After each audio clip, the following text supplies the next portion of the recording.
Well. Salutations, my friends. What's a crack-a-lackin' with ye? Is all good with you today? Is the crackin' 90? Is it all savvy? Tell us, is life treating you as good as it is treating me? But I am happy to be back for another day of Clair Obscur Expedition 33.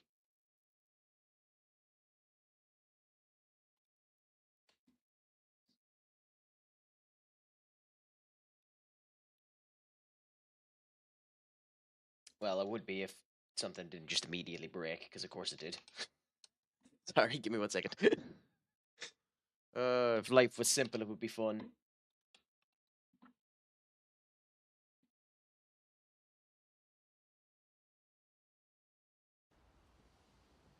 How are you doing today anyway? Seeing your skull, is the crack all okay? Is it all a 90? How are things going? Are you looking forward to whenever we end up doing our old game of Fortnite? Just, I would ask not to do it on this particular stream. But whenever you want to do it, we can do it. If you want to do it in this stream, do it in this stream. But just I'm not 100% sure of the timing that I'll be finishing up on this one. But whenever you feel yourself, my friend. But with that being said, how are you doing on this fine Tuesday anyways? You up to much? Is there any news with you? Is it all going good?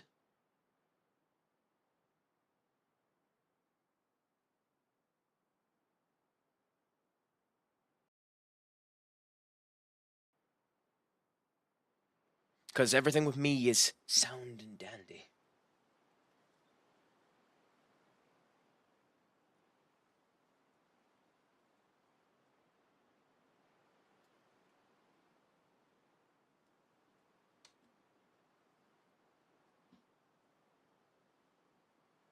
I mean, you said that it was going to end up being Fortnite, so it's up to you. Whatever you end up feeling yourself.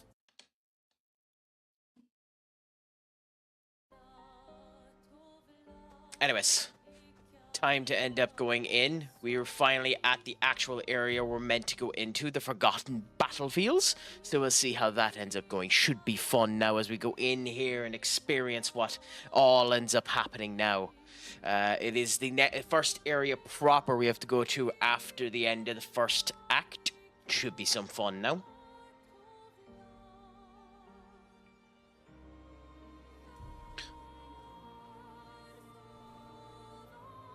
I mean, whenever you want to, that's up to you. I'm not, as I said, I'm not good at Fortnite, so it'll be its own stuff, but that's about it. I mean, to each their own. Whatever you feel. I don't agree. I don't think WWE have done anything wrong, but whatever you think yourself. Why are you saying screw WWE now, Skull? What has them? What have they done that's ruffled your jimmies?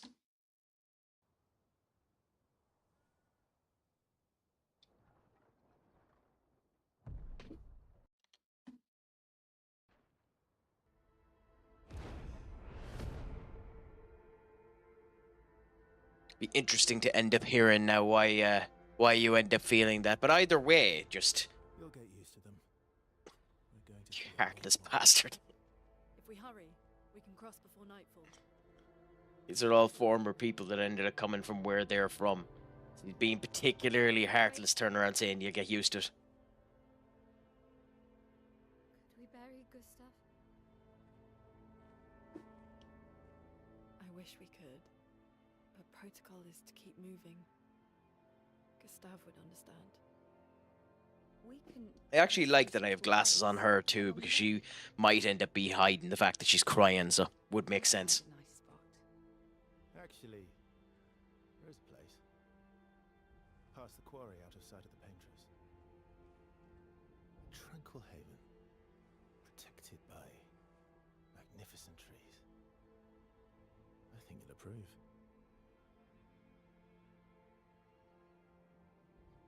So he is insanely busted, by the way. If you can figure out a way around using Verso, he is insanely busted. We figured that out the last time. But I must say, I liked Gustav's playstyle, so it is quite a shame not to have him anymore. Oh, well. Straight into a fight, I suppose. Let me show you something. Oh, is this meant to be the tutorial fight for Verso?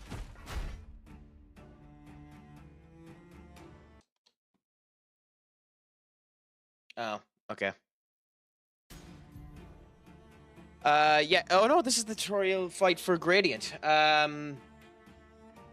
Why John Cena last year we're gonna see him versus Cody in some type of match 4 to 5 times? Because it's the biggest match they end up having with the 2 biggest merch sellers that they end up having. That's why. Ooh, okay. That's different. How does that work? How does that end up working? That's intriguing. Now, I don't know how... I didn't see that being explained properly. I don't know how the gradient counter ends up working. But we'll figure it out, I suppose.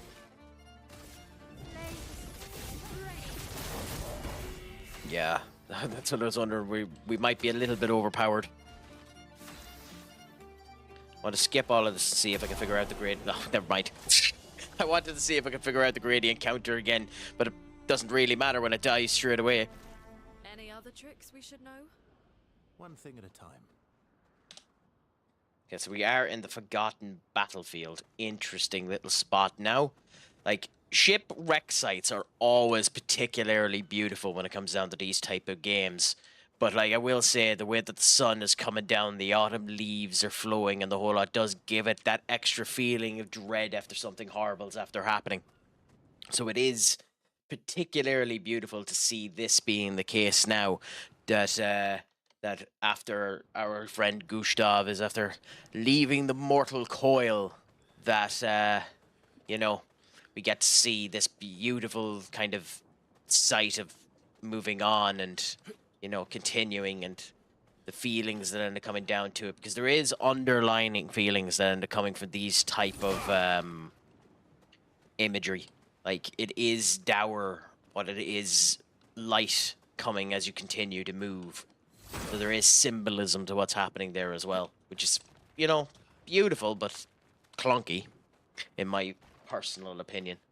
But we'll see anyway as we continue to go on here what ends up happening. If the shocked, honestly, that there isn't more Nevrons, or even more that these, like, we're literally stamping over people walking here. I'm surprised there isn't a bit more crunch or a bit more awareness to the fact that we're doing that. You know, a bit more annoyance by the other characters. For So, it's understandable. He's gotten that heartless. But with the rest of them, it's a bit odd that they don't say anything about us walking over former expeditioners. What about Punk, Roman, Drew, Seth, AJ, Miz, Ray, Sheamus? Well, look, it's not going to be Cody for the entirety of the year. He's going to have this tag team match with Cody. They're probably going to add Travis Scott to it, so that means it's going to be the Usos and Cody and Travis Scott and Logan, which makes sense. He's definitely going to face CM Punk at some point in time. They just didn't want to do a recall of Money in the Bank, and I don't really blame them. It's more than likely 100% guaranteed that it's going to be AJ Styles in France, because why wouldn't it be after the reaction he got before? I'd say before it ends up finishing, it'll probably end up being Dominic Mysterio at some point in time as well. I mean, we don't know that. That's just the grapevine is saying. It mightn't actually end up being Cody at SummerSlam. In fact, it would make more sense for it to be Logan Paul and Cody at SummerSlam with the way they've everything set up. Well, there's the Expeditioners. So that's what I would end up doing if I was doing the way they've everything set up now. I would do Logan Paul and Cody Rhodes at SummerSlam and go down that way. Or they might even add Seth into the equation. We don't know, but that is a crap ton of Expeditioners. But we'll see what ends up happening. Like, we don't know. All we can do is hope and watch and critique it after it has happened. Like, I was not a fan of Saturday Night Main Event. Even though it was a good show, I didn't watch it because of the advertisements, the way that they were being done on YouTube. And I'll happily criticize when criticize needs to be done. But they didn't need to be they don't need to be criticized yet. We need to wait and see what's going to end up happening, and then we go from there. These are they are starting to get really close to Bloodborne enemies, and I actually love it. Like the design of some of these enemies is incredible, to be honest.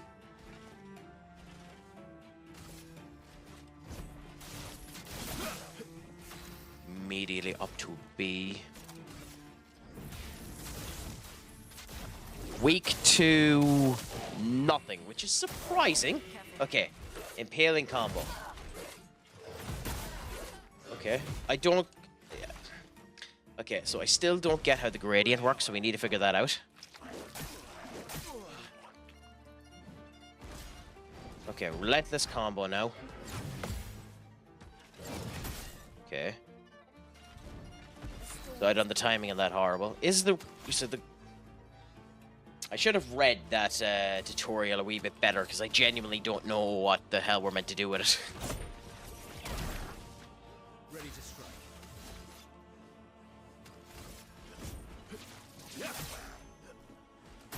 Okay, so... Oh well. Jump, smashing, jumping combo. Oh, that's the gradient, okay. So you only do the gradient when it colors like that, fair enough. So it's like the jump, fair enough. Yep, fair enough. Mortal hit is a gradient, fair enough. This is a gradient as well. Oh, okay. So there is actually still timing to it, which is weirdly not weird enough. Okay. I mean, fine.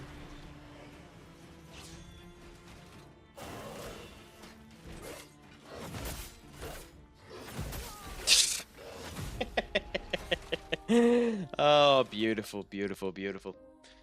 But in general, we'll see what ends up happening. For the most part, I don't have that much of a problem with what WWE is doing, Skull. I will say I find it particularly funny that they spoilt the Alberto Del Rio versus El Hilo del Viquino match at in Mexico next week in about 3 days' time. Because on Raw in America, they ended up writing that it was for the AAA Mega Championship at Worlds Collide, when the match between Alberto Del Rio and El Hilo del Viquino hasn't happened yet. So I will say that is specifically funny, but there's not really much you can end up doing about it.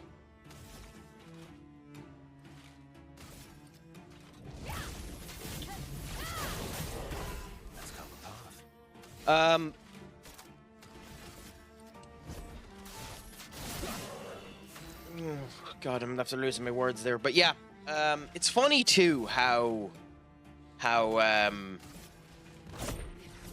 when you start getting stuck into a game that it can just start hitting on you quite hard when you're not playing it. I have been salivating at the idea of getting a chance at this game again. Like it's phenomenal how much it ends up making you want to end up getting your goes at it again. So, you know, an awful lot of people said an awful lot of things about this game, how it's game of the year and all that, and then I understand why people who wouldn't be big into the RPG scene mightn't end up enjoying this game, and that's completely understandable in within themselves. But I must say, when you get to play it, that's when you start to feel it. Like it's different the way that you interact, the crunch, the feel, the power that ends up coming across your hands when you end up doing it. When you get strong in this game, you get mighty, mighty, mighty strong. I'm not at that point yet. Trust me, I'll get there. But the strength you can end up getting, like there, just 5,000 damage. The max we currently can end up hitting. The max we can currently end up hitting is 9.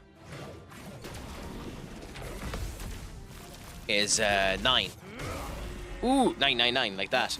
That's the max we can currently end up hitting. So it is interesting when you feel that level of power, when you feel like a boss. And that is one of the things that unfortunately has been spoilt a bit to me. I know for a fact that at some point in time that cap ends up being released, that you can go above the 999, and that's where it's interesting in these type of games. Is it better to stick with the power scaling system set in reality with large numbers but small enough that you know them, or when you go into the billions, millions and billions, does start to end up pulling you back from it. In terms of the aspect of game design, I've always found that interesting, because to me, it's always felt like that pulls back a bit from the game design and does end up making you feel a wee bit different. You do feel a bit off when you don't know the complete values of what you're going at, when the numbers are so astronomically high or astronomically low. It does end up giving you weird feelings towards it in terms of the game design that it ends up bringing true. That's my feeling on it anyway. I would be curious what other people end up feeling about it.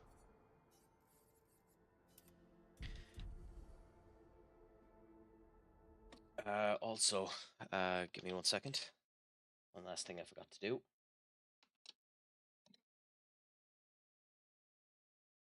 Pin that there, and then do that there as well. So for anyone that wants to. Anyways, continue at this for now. That's up and running. Okay. Yes, and yes, and yes. Coolaboola. So yeah, it's just one of those situations. But yeah, and it's funny too how God, it does not feel like they're a bunch of dead people. I must admit, it's probably my one problem with the way they have this particular design set up. It really does not feel like that's a bunch of expeditioners. It just doesn't. It doesn't have that gravitas to it. Now, I know they're turned into a marbly stone substance anyway, so it wouldn't be particularly easy to tell, you know? They're a silvery color that's meant to merge with the background so that they become one with it, and I understand that feeling as well, that kind of approach to the technical design. But it does seem quite odd not to make it more prevalent that they are, in fact, you know, corpses. It just feels like a mud pile for the most part. To me, anyway. Maybe I'm wrong, and people end up having different feelings towards it, and that's 100% sound. But yeah, that's just how I end up feeling about it at the moment. Ooh, what did that do?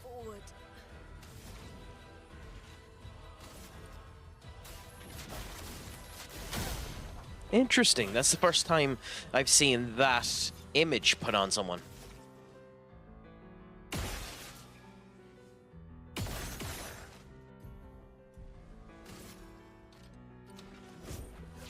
Get rid of the small buck anyway, because he seems to be able to cause a good bit of damage. And he is wrong one. Accidentally click... The joys of when you accidentally click left as opposed to... when you accidentally click the confirm button as opposed to the button that ends up moving you to the left. You know, joys when you end up making that mistake. The keyboard management. A wonderful problem to end up having, to be honest. Ooh, Looney. Looney. Oh my god, Kitty, what's a crack-a-lackin' with you? How are you doing on this fine Tuesday evening? I don't blame you for accidentally clicking on it. Once you see my beautiful face, of course you'd end up clicking on it. I mean, it brightens every dull day. But how are you doing anyways? Is everything good? Dandy? Delicious? How's the crack with you, my friend? I mean, I'm not too bad. I'm happy to be back. The last 2 days, I've been busy doing personal stuff as a result of not being able to do the streams as I normally would. But thankfully, I haven't caused any issues or anything like that, and it's happy to end up getting back at it. Play a wee bit of this. I'm semi-considering changing and doing this one at home and moving to something else, but for now, I'm grand. Them sauces been depleted. Alright, now the sauces are never depleted here, my friend. They're always available for those to end up nipping at. I have no idea what the hell you mean by that, by the way.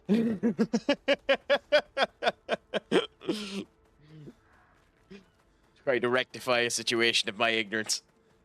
But yeah, no, thankfully all is sounding good now again. Back at it, back at the fun, back at the crack. But what about yourself? Have you been up to much? Did you end up watching any of the football for the last week of the Premier League? Did you end up going anywhere exciting for the weekend?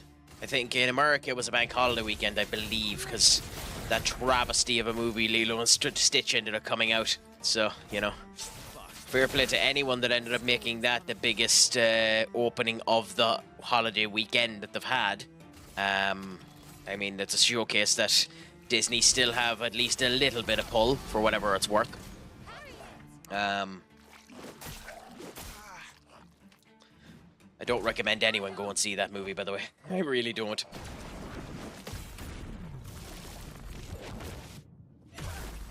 I mean, there's nothing wrong if you do. It's not one of those cases of you're wrong for watching it or anything like that. It's just, in my opinion, not a good movie. Especially the ending of it, but I'm not here to spoil movies. Ones I showed you. Oh, nice! They've been dispatched. I forgot about them. That's delightful. Now you'll be excited for when they end up arriving. What's the first thing you're going to end up cooking with them? What's the first accoutrement are they going to end up being for? Nice. We are literally in the trenches of a war at the moment. Interesting, interesting.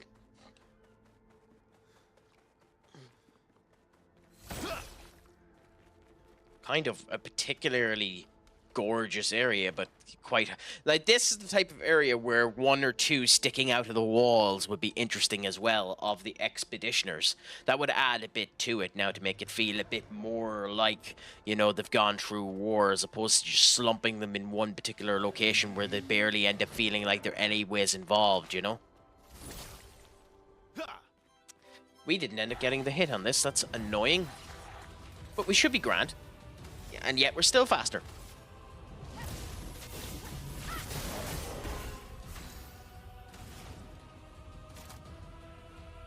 Island breeze ones with fresh prawns and a soft taco. Not too bad. That's a nice idea now, to be honest. And how will you go about cooking the prawns? Is it just a...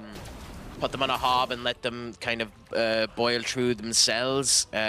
Do you end up eventually giving them a bit of a fry? How do you end up doing the prawns? Air fryer. Fair. Fair. It is this oftentimes the simplest and best ways to cook anything, the air fryer, to be honest.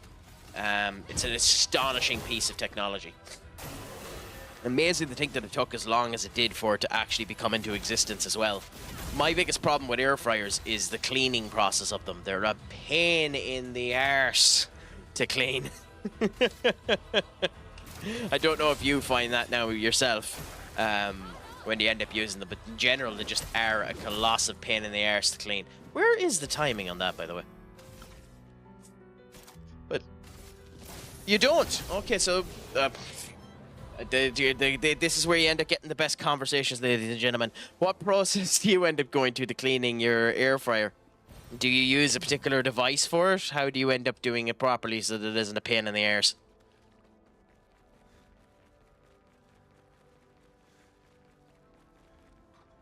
Because I just go with a spun, skip and move on. Fair enough. That makes complete sense, Katie. That's a question that Crack needs to bring up to ChatGPT to end up making it easier for himself. I just can't get the grime off of it. But yeah, no, air fryers for the prawns is not a bad idea now, to be honest. And like, will you marinate it beforehand and like marinate it on the prawns, or will that be on top of the prawns after they're cooked, do you think? I hope you end up adding the finished product into the attacking the food section of the Discord. Nope, wrong one. Yep. Son of an alien whore. God, she's made out of bloody butter.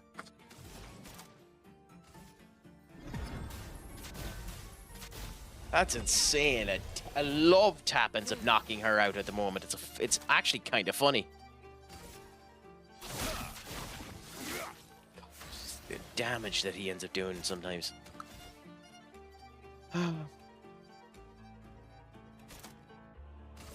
Anyways, yeah.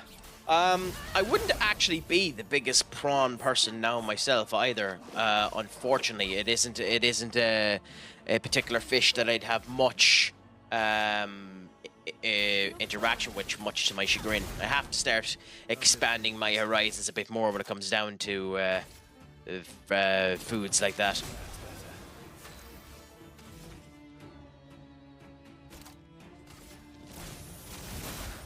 Like for me, I'm typically just go for the usual Irish cod type situation whenever I'm eating anything like that.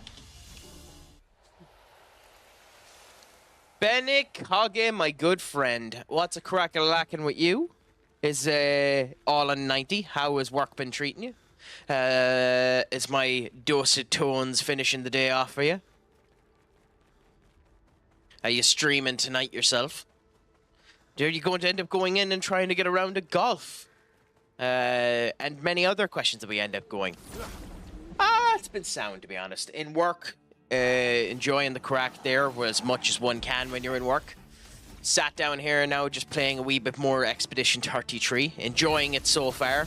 But seeing how things end up going now. Having the crack and just chatting with everyone that ends up popping in on any of the devices that we end up coming in from. Todges, my friend, what's a crack-a-lackin' with you? Yeah, from the bagging station. The joys of that, too.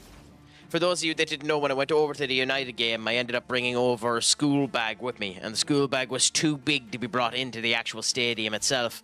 But the actual stewards didn't tell me until I was getting into the bloody entrance. So I needed to run to the bagging station. And it took me 13 minutes to get into the bagging station, drop off the bag, and get back to the seats. The joys of it. You know, that's the type of crap you end up learning for the next time. Oh, it's atrocious, to be honest. And I wouldn't mind, too, there was some poor schmucks who needed to go from one end of the stadium over to the other. There was a buck in the queue with me when I was over there who ended up having to walk 25 minutes in order to get over to it.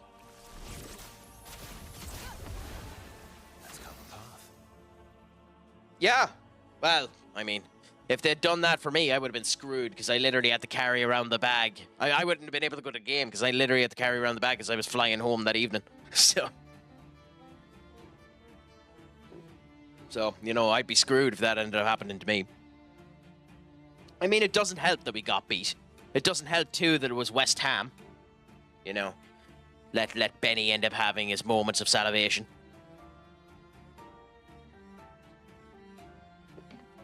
Where his absolute crowd of shitholes ended up beating an equally bad piece of shitholes.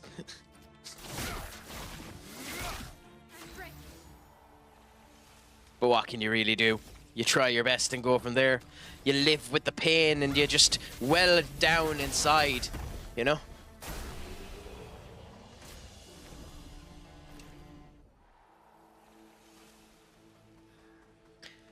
Maybe a Twitch delusionist is more accurate, but yeah, I mean, you weren't that bad to end up meeting Todgers.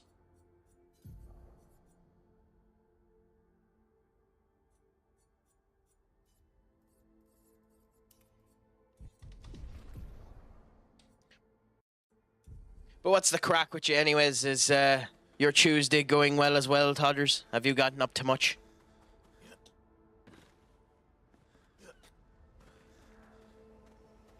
I mean, you're here listening to moi, Benekage. You're listening to the best dealer of the crack this side of the Atlantic Ocean.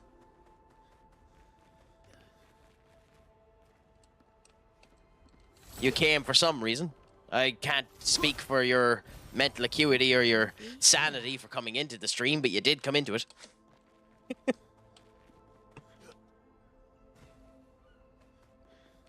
Not really much I can do about that. Yeah, and only 4 more seasons until he becomes your star player.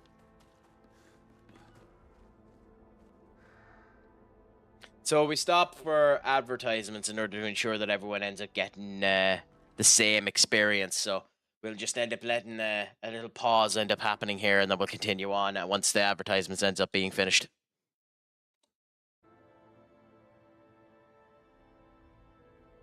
Weird that. It should have come up on that one as well. Anyway, for the time being, I think I'll just do that. while we're waiting. Not decided which sauce I bought. I'm using for the chicken tikka kebabs in soft folded flatbreads. Ooh, nice.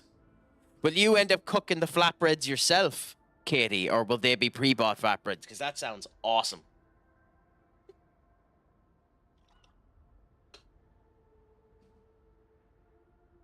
What attribute would you like to pre-bought in?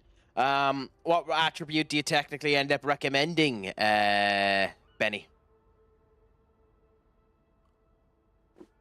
I mean, you'd have to see the attributes that he has at the moment in order to know, wouldn't you? So I might end up letting you know the next time you're doing FM on your stream. Not too bad to have them pre-bought. I mean, they're gorgeous either way, to be honest. Flatbreads. I mean, like, there's absolutely nothing wrong with them. The only problem I find with the pre-bought in flatbreads is it's kind of hard to get that kind of nice crunch that you end up feeling sometimes with flatbread.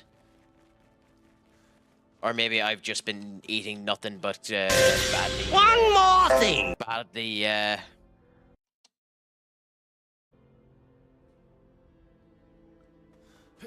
badly, given, kebabs.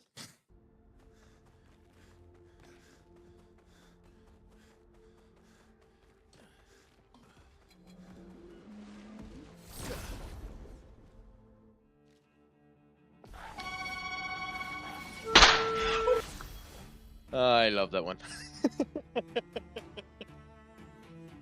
I've set them up to be working on the vertical as well, so anyone on TikTok that ends up coming in or on YouTube vertical and wants to end up seeing what those random noises are, come over to the Twitch or the horizontal YouTube.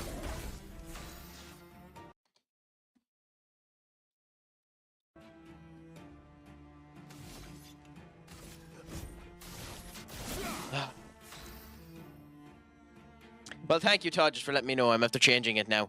You know, sometimes it's nice to end up having your head upside down.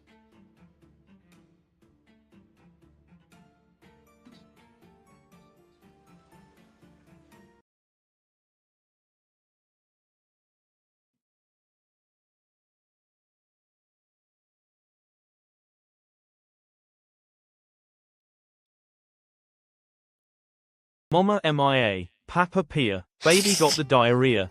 Benekage played text-to-speech for 1,000 channel points. I love how it came up with Mama MIA. That's hilarious. Instead of Mamma Mia. Mama, I'm missing in action.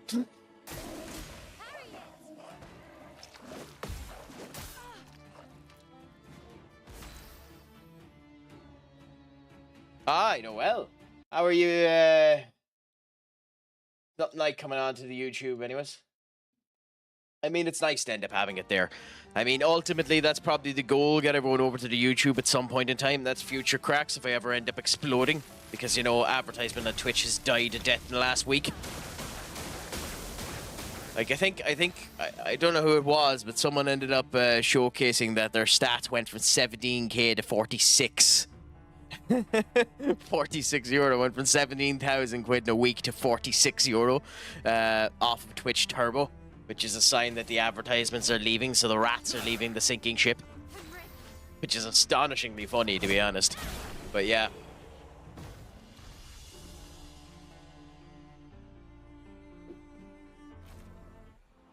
No bother. Sorry, I figured the fucking words.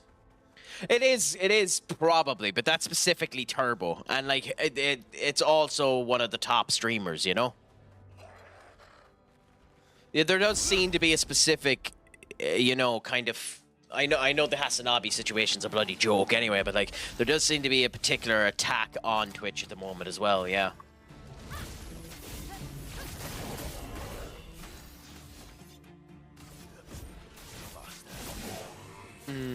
Although I will say, when I was searching up a couple of things, one of the stats that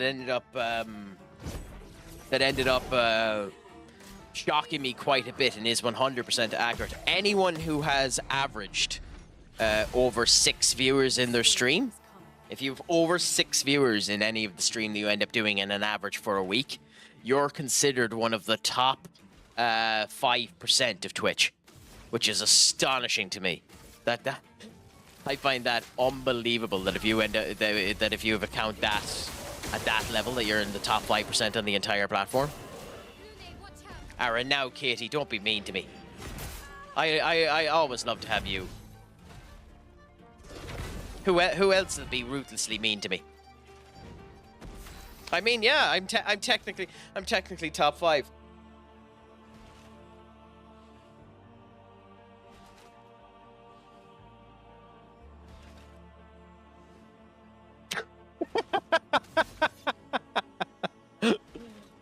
I've ruined it for myself. I've ruined it for myself. I was top 5 for maybe 10 minutes.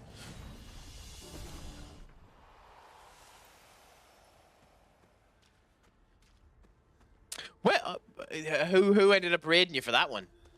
That's why I love. To be honest, that's one of the reasons why I love the FM community, because there is, it's surprising, to be honest, how big that community is. Oh, okay.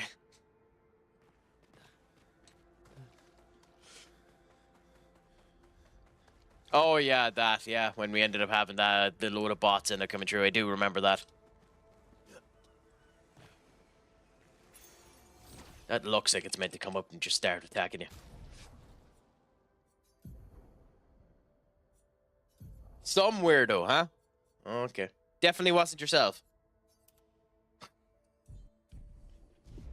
I think my record, actually, for most viewers at one particular point in time was my second ever stream. My second ever stream, I ended up getting raided by Josh Peach. And 109 people ended up coming in. And to be fair, a good half of them stayed for about an hour afterwards. So it was one of the best that ended up happening. I mean, all you have to do, Benny, is come out of retirement. And I'm sure they'll go back into the atmosphere, your viewing points. If you go back into to commentary for CSGO, you'll end up getting back the hundreds in no time, my friend.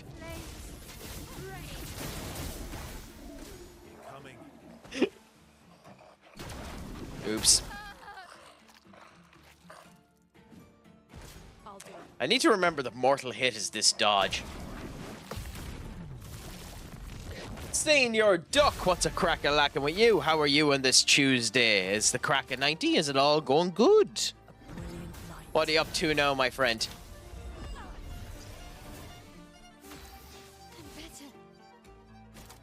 Have you gotten up to any mischievousness? I mean, I know, but it is the sad thing about it. Like, at the end of the day, you have the two choices. You can chase the easy money, or you can chase the happiness. And oftentimes, you're better chasing the happiness. Money, at the end of the day, doesn't mean that much. Like, although it's easy to say that when you have money. I don't have money, so I'm being a complete and utter hypocrite. This is complete hyperbole, by the way. I'd never do this, but I'd sell my own firstborn in order to be given £1 million. Complete hyperbole. I wouldn't do it, but you know what I mean. I'm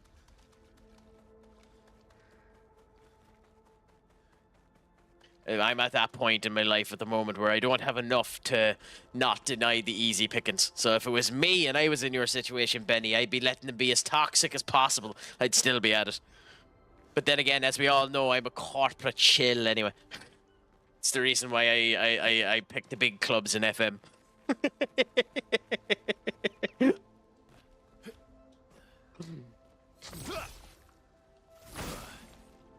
Maybe you can get me your old role, and I might be able to end up getting some of that old school fame. Nah, kid. I'm sure. Do you ever watch it nowadays? Anyway, the CS:GO tournaments.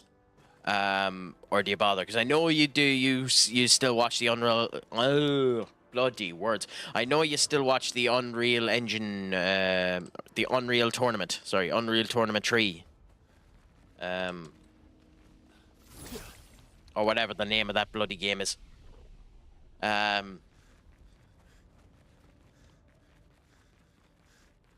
mean, there is a lot of that, yeah. Yeah. And the other thing too is an awful lot of people, and the other big thing too is that an awful lot of people that have money are just too ambitious. And an awful lot of people don't talk about this.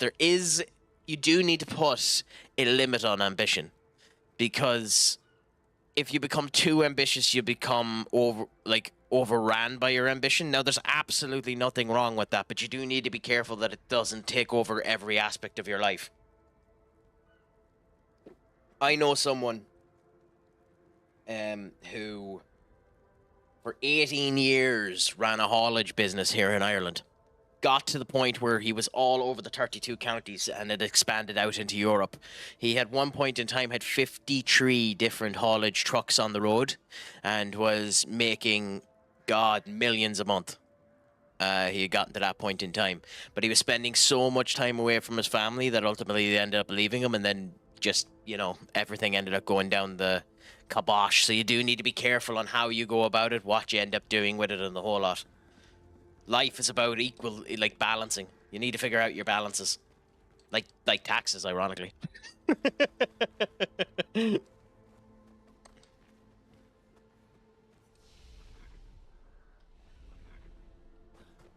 It's a really weird bloody map. Down the wazoo, glad they did. What? Once you're too rich, you can never have enough. It corrupts your soul. Maybe. I always wonder about that. I don't know how accurate that statement is, if that's the reason why that ends up happening. I think it's just that, unfortunately, you get to the point, especially when you have money. The problem with having money is you'll spend money. And I know that sounds like the complete stupid statement, that once you have money, you'd spend money. Because what do you have money for if you're not going to spend it? But, that's the problem. You'll never really have enough until you end up getting to the point that your style is completely changed and everything, you know?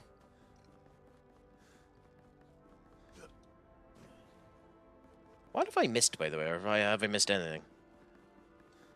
Nope. So I just ran around like an idiot for no reason. Nice to know that nothing has changed, even in these type of games. I just go around like a fucking idiot doing nothing for about 10 minutes.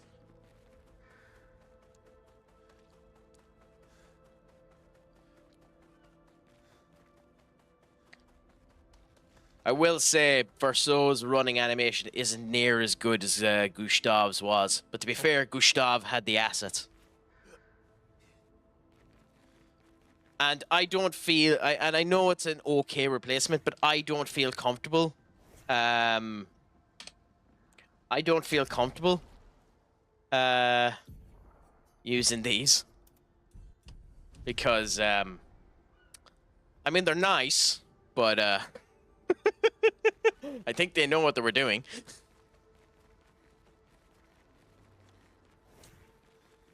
Specifically with that one.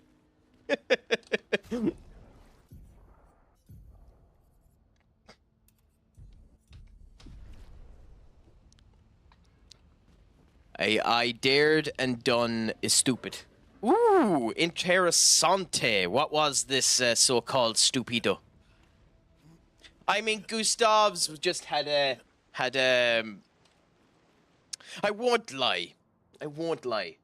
Gustav's had an element of envy. Nah, kid.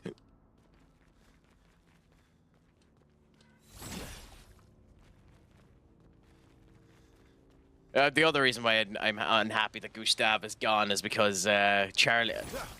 It's still not fixed, Duck, by the way. So, but Charlie Cox was doing fantastic in that role. Ready to strike.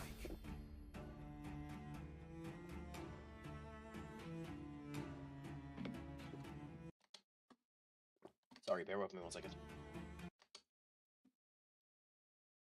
Cool. Anyways.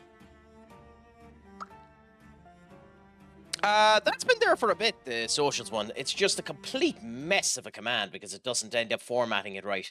Because unfortunately you can't get the bot to do spacing. But they're all there. Except for the TikTok. And the kick.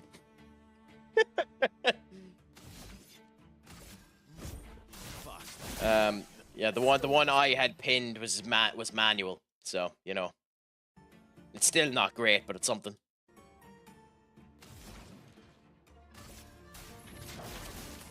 Yeah, I done it manually this time. I thought it might be a wee bit nicer. Wrong. I'm wrong, but I thought it might be a wee bit nicer.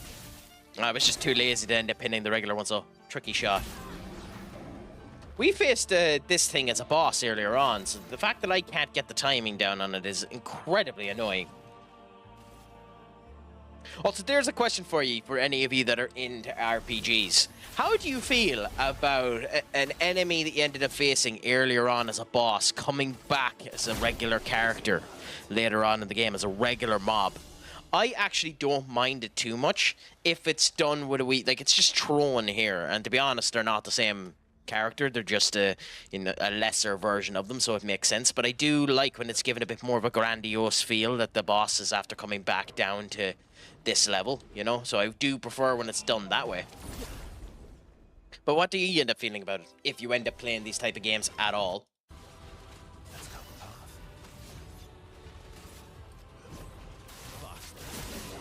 Let the ink flow. Yeah, Iceland's.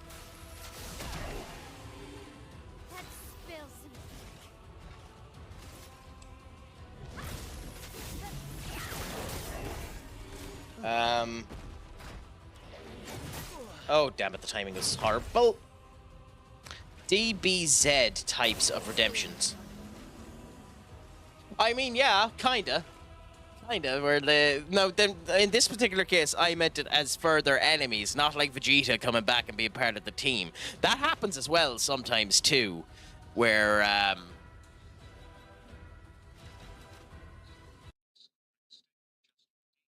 New crack, how could you? Dodegod_of_extinct played text-to-speech for 1,000 channel points. That was a really bad no for the text-to-speech, to be honest.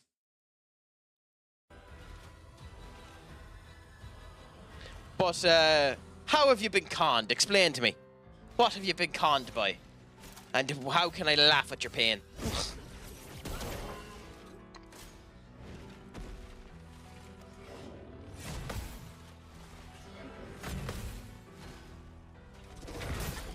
I missed that last one. It's not my fault that it didn't end up doing it. It's your fault for thinking that it would. It did say that it was going to be the word.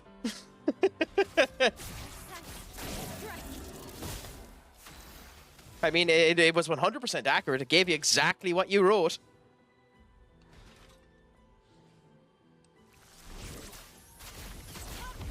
So in the immortal words of my grandfather, who was a wise man in these type of negotiation practices where things would end up going somewhat wrong, he would turn around and he'd say, "You could kiss the right into me left arse cheek."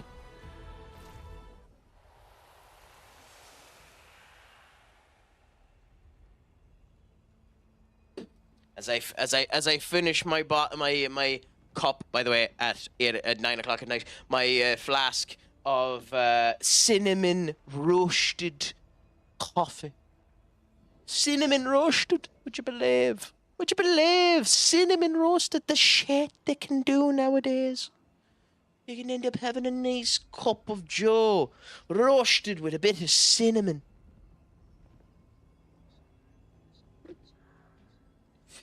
The joys of it puts a bit of quaintness to it. Better than calamine tea.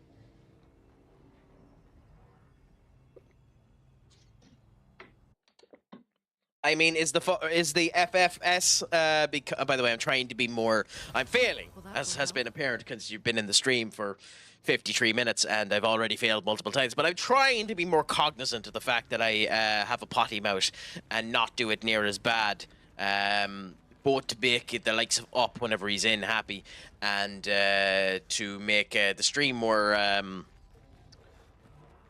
Well, advertiser friendly for if I ever do actually need to try and make this into something worthwhile. But what's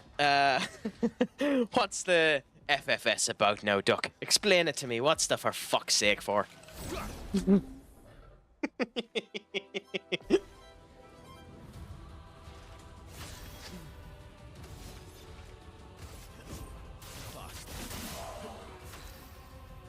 Anyways, for now, while we're waiting on Duck to actually get his words together, we'll just focus on destroying this weapon that is blatantly, obviously, a Bloodborne enemy. I'm sorry, it just is a Bloodborne enemy.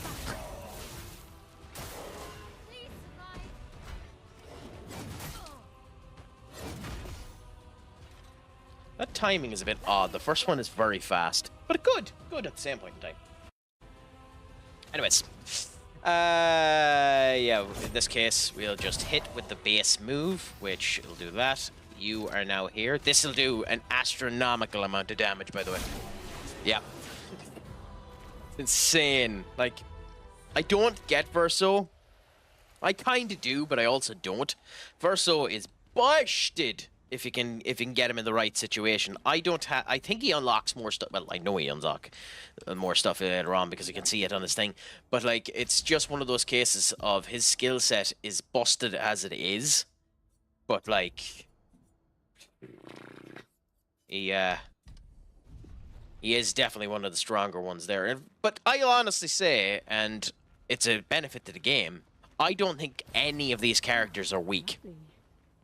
I know an awful lot of people don't particularly use CL that much, because she's a bit more complicated than the others, but I think she's just as strong. Like, I'm going to take out Verso and put CL in now. We probably won't finish the match as quick, but who cares? Thought you'd have to go and get a drink. Oh, Duck! Duck.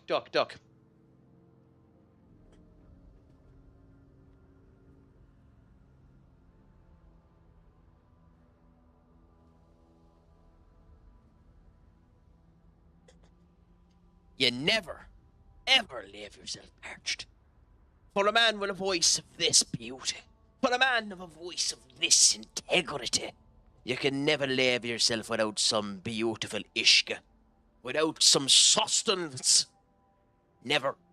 I'll never get caught again, not after the first time, not after all those days ago. It was horrible when it ended up happening, but the throat was caught and there wasn't a lick of intensity out of me. I couldn't have my usual rasp in the way that I spoke, and you thought that I wouldn't have the ishka, the water, the sacrilege here in order to drink. Fool. You're a fool. I don't have a fucking clue what I'm at anymore. I think I'm cracked. I think I'm broken. I don't know what's happened to me, but I think I'm broken.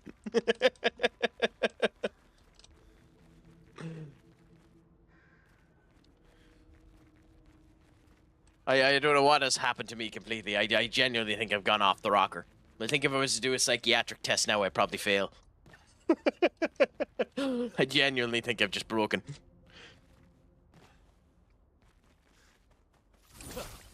Genuinely, it's insane. His cranium, yeah. I might have cracked the attack on the crack's cranium, yeah. Although, wait until I end up getting an animation done at some point in time when I end up getting someone that I actually know is somewhat decent that ends up doing something akin to the crack addicts assemble.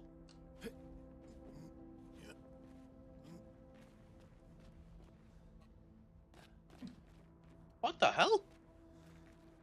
Oh, I didn't even know you could do that. I'm after falling off of the pillar and it killed me.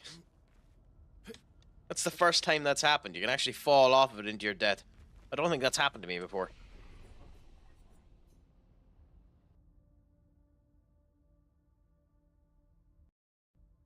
Oh, you're gonna 20 during Twilight. Ah, I was wondering why she sometimes ended up getting that. My striker in Ireland has 16 goals in 9 games. That's an impressive record, I must admit. So what's his... Hold on. So, what is his top record? So, like, I will formulate this into a coherent sentence. Bear with me while I contemplate what the bloody sentence is meant to be. In what manner did he end up scoring the most goals? In what game? Sorry. What was the... Okay.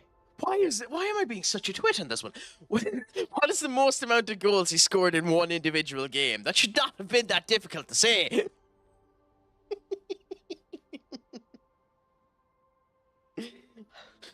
I don't know what happened there. That should not have been that difficult to say. That was atrociously difficult for no reason whatsoever. She needs the bloody defense anyway. She's just like a glass cannon at the moment. Well, no one could say that I don't fight until the end. Just say I done that atrociously and I still managed to end up fighting to the end to make sure that it was somewhat competently exchanged.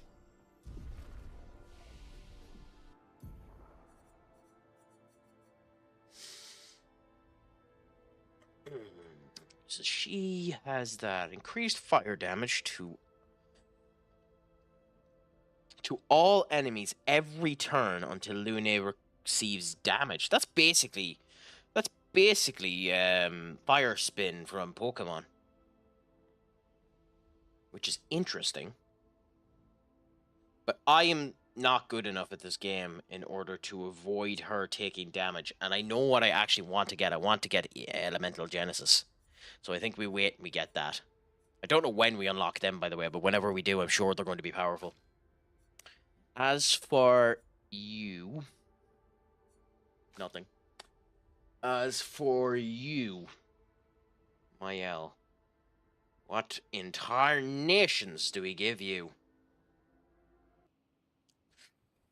Rain of Fire has worked very well. Consumes up to that. It's useful. But do we want it?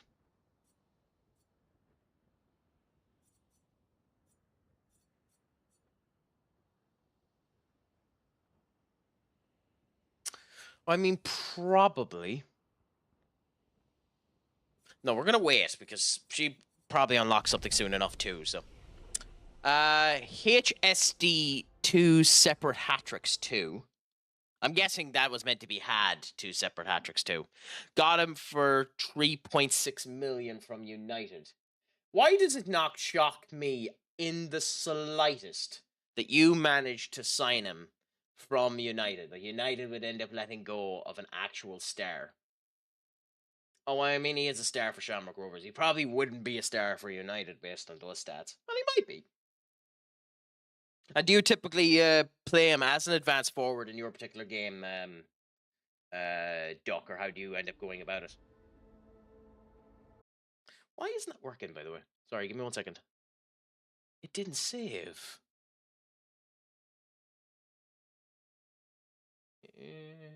Interesting. Should work. Anyway, rest here again. And we'll be moving from here down to the next one down on the Forgotten Battlefield, down through this pike. However, the ads are about to start in 1 minute, so we'll just wait a second while they do, so they don't get into anything too stupid.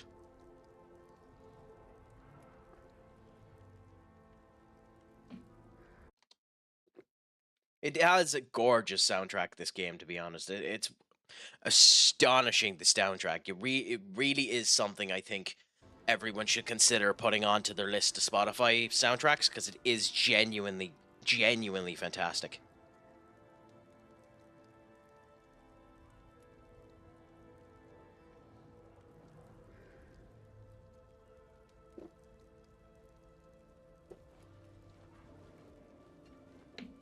Well, of course, too, this thing is delaying itself, so never mind. We'll move, and then when it actually stops, I'll stop. Because, of course, it is me trying to be nice and end up doing that. Remembering that TikTok has the attention span of a bloody goldfish. So, this is probably a net negative for TikTok, to be honest, but who gives a crap? Ah, there we go. There's the advertisement. Although, why? Oh, that's why I don't have a scene in it. Okay, I'll fix that while I'm at it now. So we have that. I can now go and do that. And I can now go and do that. Cool, now it's working for TikTok. Fair enough. Just so it's equal opportunity arseholism for everyone.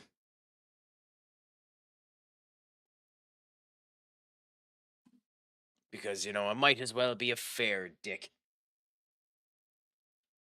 I do need to get I do need to get it to actually play music during this particular point in time, which I'll end up doing in the near future. But for now, we'll just put on something in the background until it ends up going through.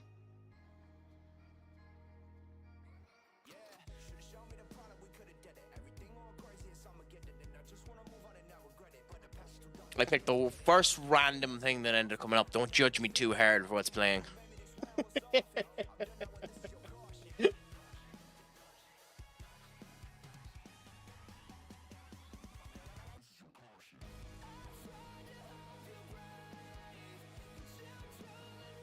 I've gotten into a bit of kind of, you know, not hard rock, but kind of, you know, hip-hoppy rock type music for the last wee bit as well. This type of music, I enjoy it, so... Oh, we're back, so never mind. Here we go, my foolishness can be diverted for a bit.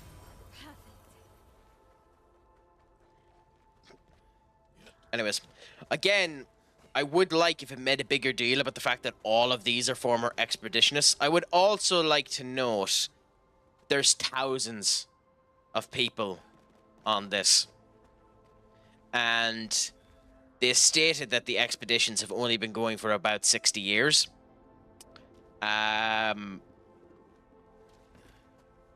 So I wonder if these are expeditions from other places as well as Lumiere. Because if it isn't, and this is just from Lumiere, the fact that that town was as small as it was doesn't make that much sense. Well, they literally would have been jumping on top of each other if it was the way that it is, you know? Ben, my friend, what's a crack-a-lackin' with you? How is your Tuesday treating you? Is there any news at you? Have you gotten up to anything exciting? Are you enjoying the now freedom from the... Oh, crap baskets. I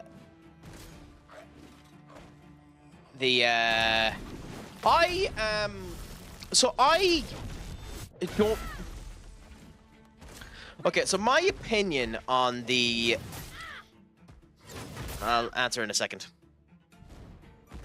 Yeah, so my opinion on the Cunha deal is... He's a good player. A very good player with a rash attitude. And even though he's a bit of a shithouser,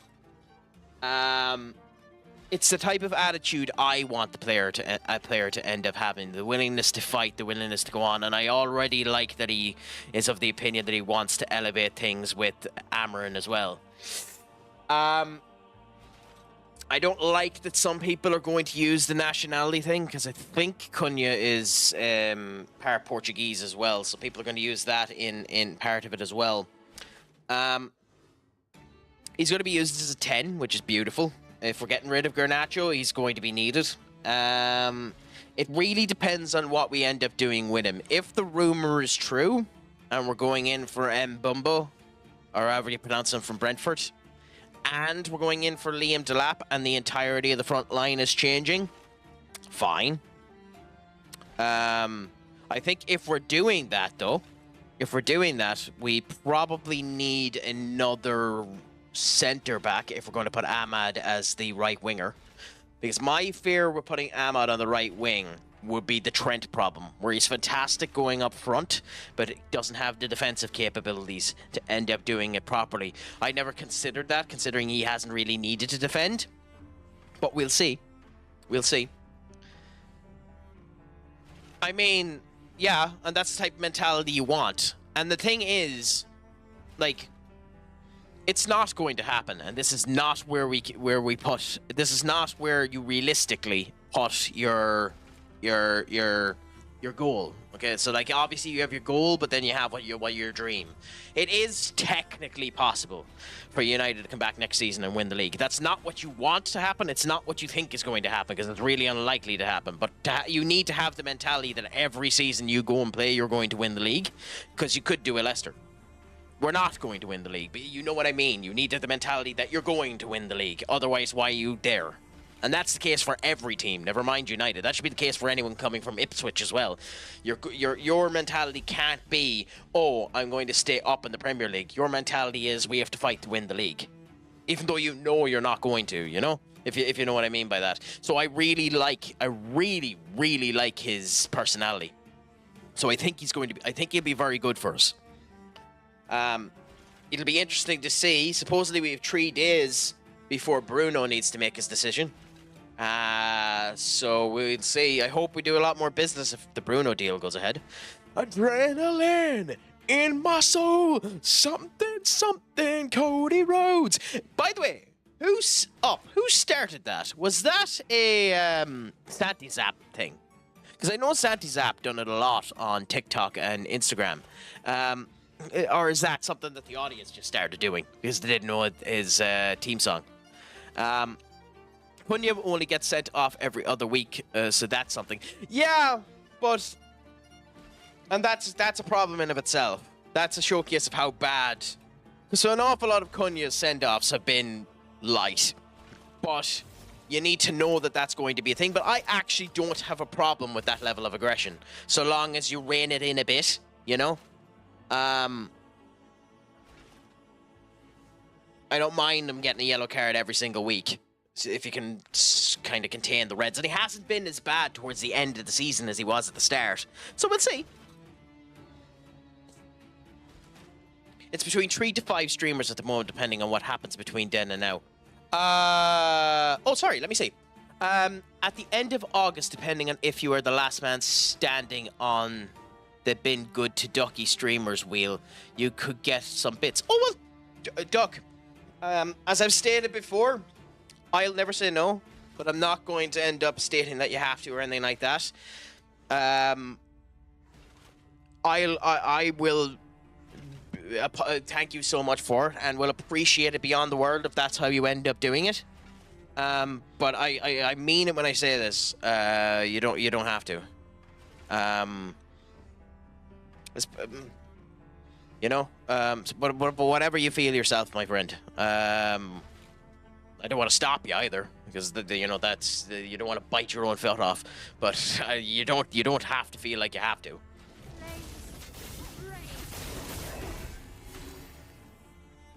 Do you feel him, sir? My own foot? Yes, I feel my own foot. What do? Sorry, that was a stupid joke. When you say "do you feel him," what do you mean? I don't think so. I think it's a random. Oh, you mean so from It might have been the Young Bucks, was it? Because I don't actually get the joke, to be honest. Maybe that's just me being stupid. And in fact, it isn't a maybe. That's definitely me being stupid. But, God damn it, Mayel, you're made out of bloody paperweight.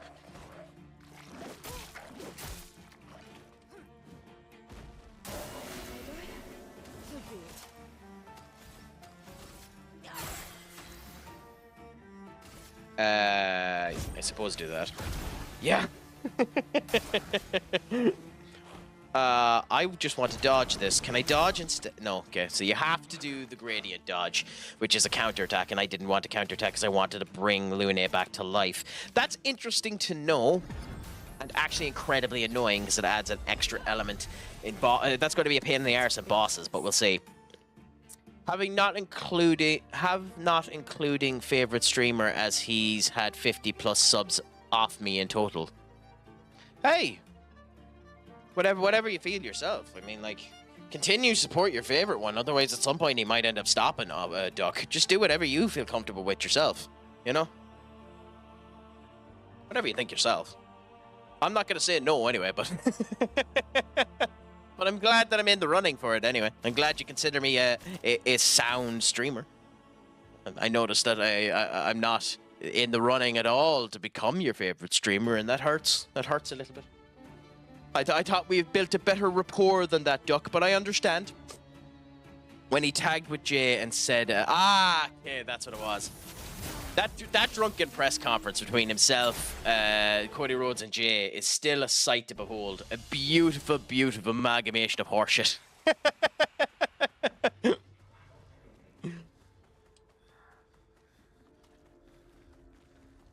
Like, it is ridiculously funny that they weren't told that they were meant to be in that press conference. That's what makes that even funnier. They weren't told that they were in that press conference. They just went and had a couple of drinks. Like that's astonishing to me, to be honest, that WWE let that happen. As Cody Rhodes said that night, myself and Jay decided to have a couple of libations to celebrate the championship win. They literally weren't. They weren't meant to be at the press conference. I think.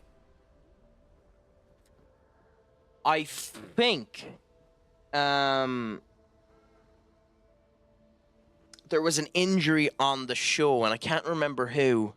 Someone got injured on the show, and they were meant to be in the press conference. I think that's what happened. It's been so long that I don't remember, but it is very funny. It might have been Priest. I don't remember. As I said, it's been so long that I genuinely don't remember what ended up happening, but I think that's what ended up happening. There was meant to have been someone else there instead of them, and an injury ended up occurring that meant that that person couldn't end up being there, so they just plucked the brand new champions, which was the right thing to do anyway, but, you know, still funny.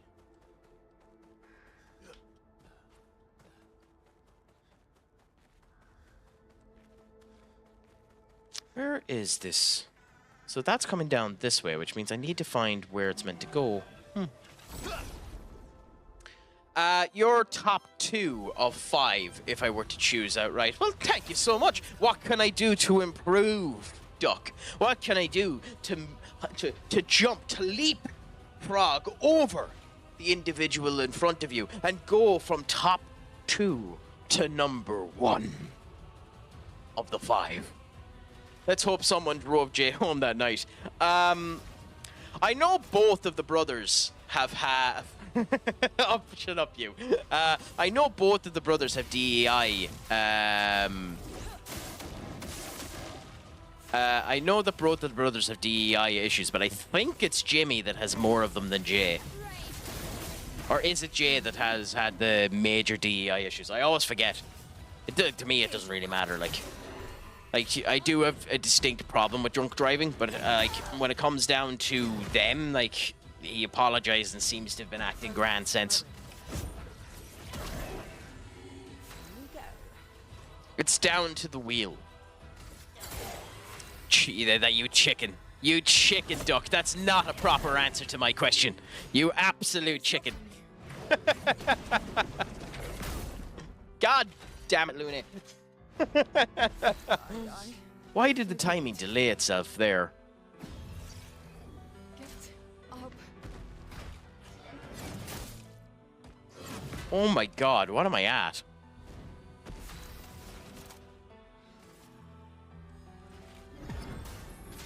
This is a special case of me being incredibly bad.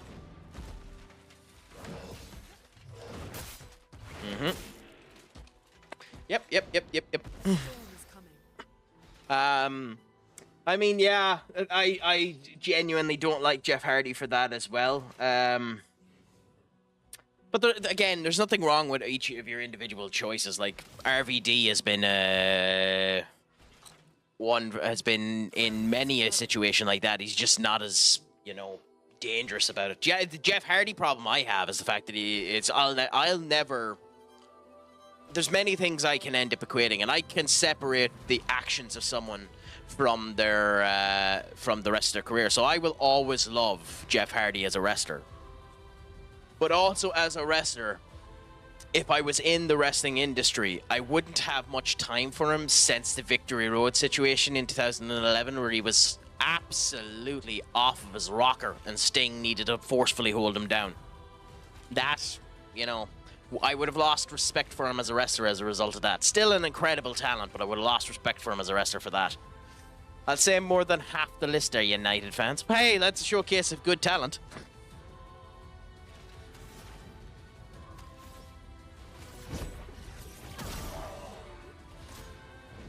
Relentless combos, so...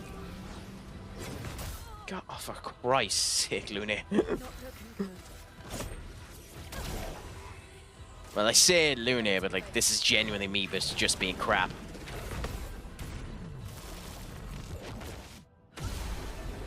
I mean, whatever. I go out of my way to try and revive them, and it fails miserably. Nice.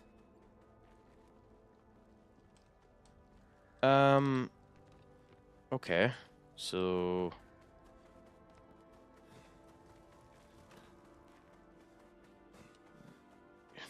Yeah, we're back near the start.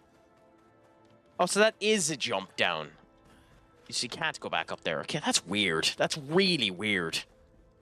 That's insanely weird, actually. But what can you do? Continue to go around and enjoy it, I suppose. I'm doing it more for reaction bait clip. Well, I hope I'm helping in some type of way for that, because you're always good at getting the reactions.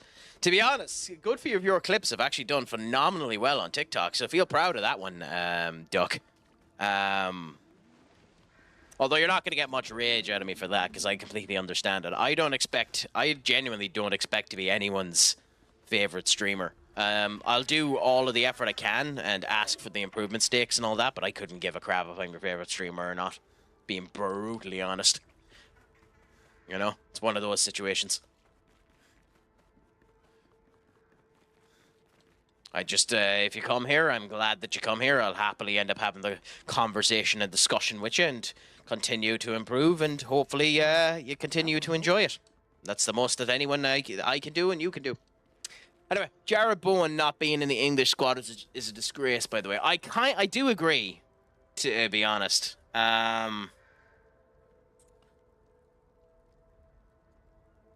But I also think if he had any bloody gumption about him, he'd move in the summer.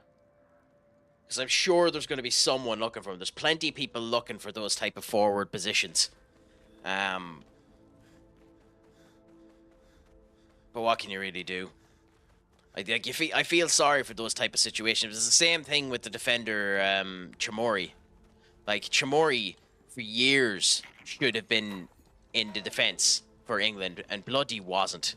And it's not fair that happens. It happens to a lot of bloody English players where they're just overlooked. Be it because of the team they're at or favoritism from the managers, I couldn't tell you. But it's a joke. I saw a clip of Philly fans doing the "No one like us" chant the other day. It wasn't too bad, to be honest. Crap, wasn't paying attention.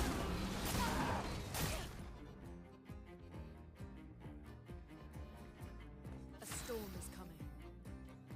It is, and unfortunately, I'm leaving. I'll do it.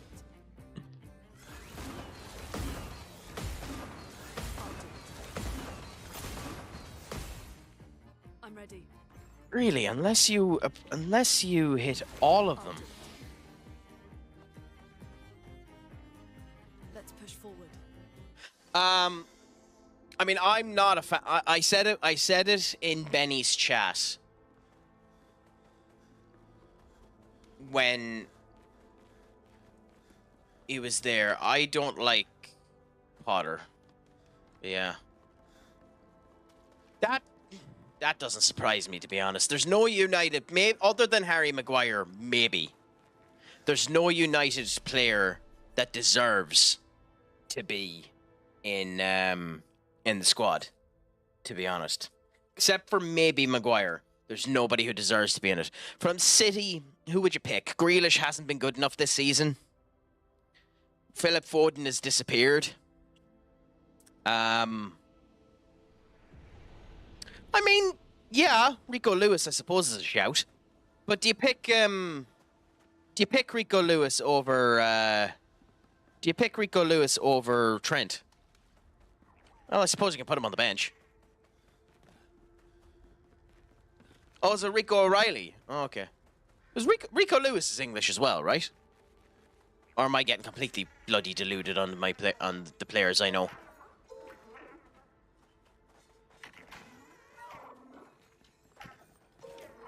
And then, yeah, Spurs. It's yeah, it's just weird, to be honest, that they're not picked. Oh, it's Nico O'Reilly and Rico Lewis. That's what I thought, yeah. Because I used to play a Football Manager game on my mobile, and Rico Lewis was just Rico Lewis was just the best He was just the best right back in the game. Yeah, here's something I don't get, and maybe this is horseshit, because it seems like it's horseshit. Supposedly, Mazraoui has played the most amount of Premier League minutes out of anyone in the Premier League this season. That seems like horseshit. He's definitely the highest in the United squad, I understand that, but the stat I had heard is that he had done the most amount of minutes of anyone in the Premier League. That seems like horseshit to me.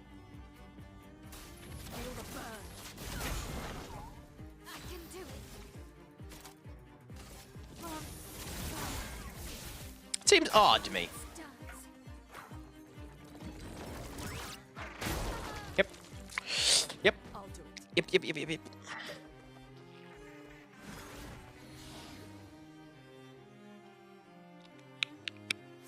What do you do here? I suppose this. According to the Premier League, it's Nathan Collins in the league as the highest outfield player. Really? Huh. I mean, he's not a bad player. But surprising, I suppose. Who's he play for again?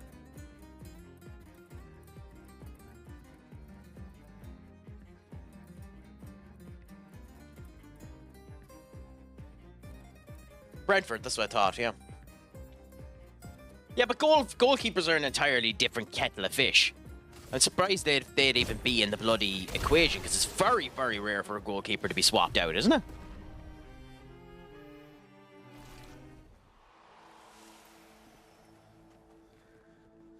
Well, it's just United, we were testing to see whether or not Belinder was anyways good.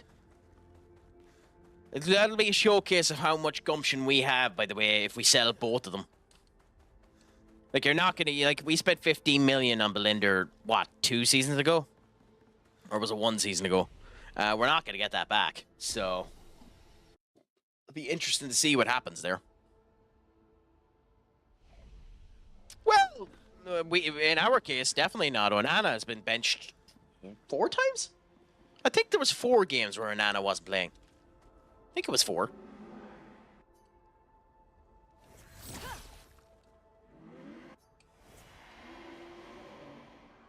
Ooh, interesting.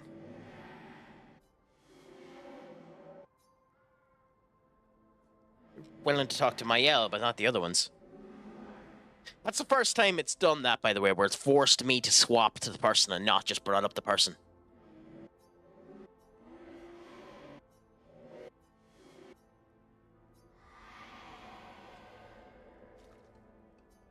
Interesting. Well, typically in these type of games, straight is the finish point, so we're going to go down the right and check things out.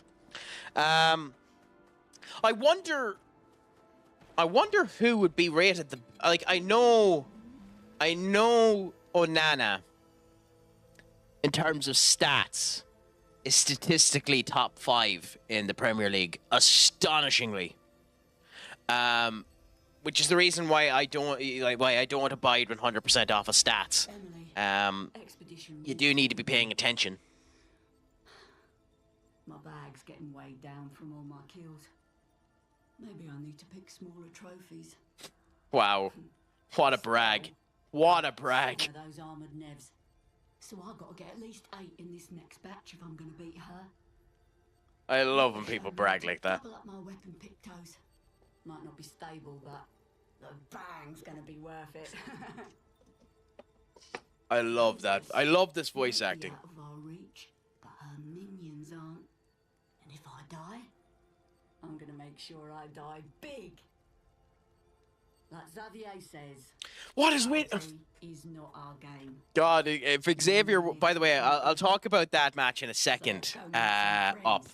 But if Xavier Woods wanted to make himself into an even bigger heel, he'd turn around now and he'd force everyone to start calling him Xavier. Instead of Xavier, he turned around and says, "You're no longer allowed to call me Xavier Woods. You now have to call me Xavier Woods." Just the pompousness of calling yourself Xavier Woods. I know it's French, but at the same point in time, that's beautiful. But yes, you're 100% right. That match was very Penta doing the complete doing the kind of vertebreaker plus the double-armed pile driver. It was scary as hell because like Chad Gable just bent like a bloody knife, or bent just like a pretzel. Like, ooh, you're going a bit you're being bold up. You're being bold with that statement. That's all we'll say.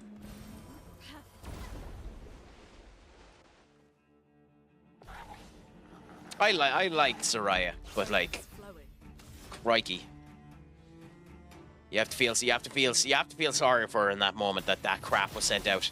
And supposedly it was Xavier that did it.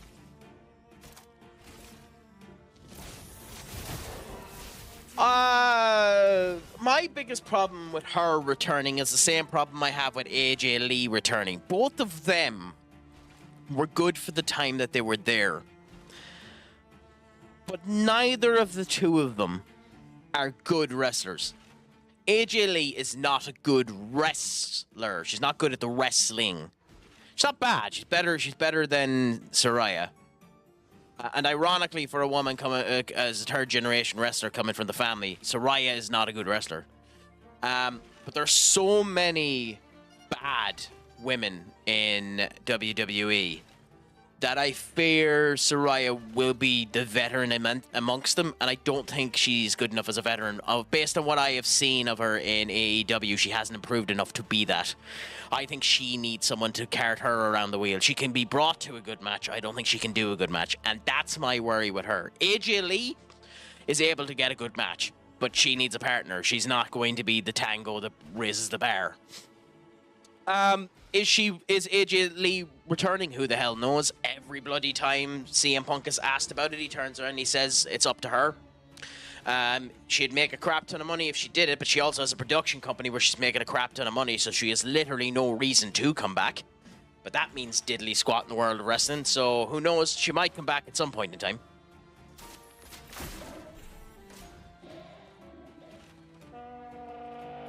I mean, technically speaking, they are.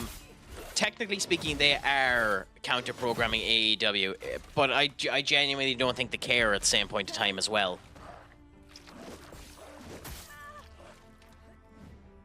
So it's one of those situations of they are counter-programming AEW. Like, there was no reason to have Saturday Night Main Event this weekend, other than the fact that Double or Nothing was on. Like, Saturday Night Main Event, and then 2 weeks later you have Money in the Bank. They literally plonked it there in order to do it. Like, Worlds Collide is literally the same weekend as All In Texas. So, like, they literally are counter-programming. It's just, they're not counter-programming hard. If you get me. It's not like they're going it's not like they're going as strong as they possibly can. Well, yeah, of course. Like, I'm not tribalistic about either company. I prefer WWE to AEW, but that's because I'm a fan of WWE. I have no ill will towards AEW, and I definitely don't. It's definitely not a situation if I want to see it fail or anything like that. You know, so... I mean, Duck, we knew that already, but do explain why you think it.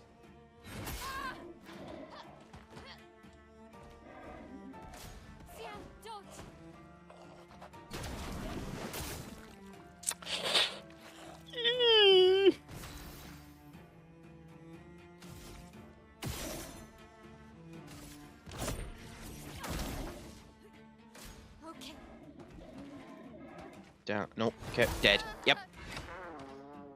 Oh, god damn it. I forgot the movement of it.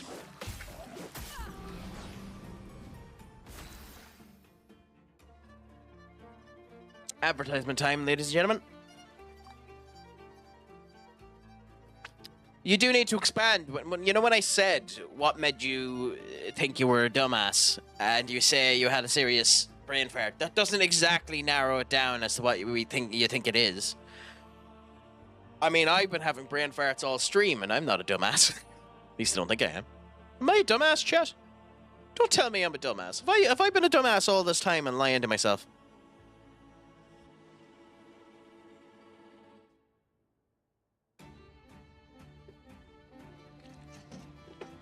I mean, I can answer that question. You're our dumbass, at least I'm that. I can answer that question. Jamaica were playing Trinidad and Tobago at Brentford because of the money. Because of the money. Because of the greatness that is.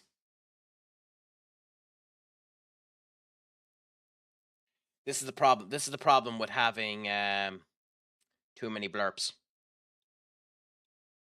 I will at some point in time put them down on the screen. Here we go. I think it's easier than going through it myself. Here comes the money. Dollar, dollar, dollar.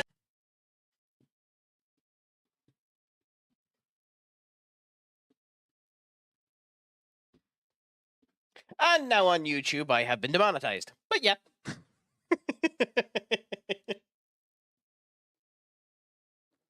The joys of trying to be fun. Check the league record attendance, and it was our record, but the biggest that our current stadium, bigger than our current stadium, couldn't figure out why. I forgot I played at the Aviva for a year due to building a new stadium.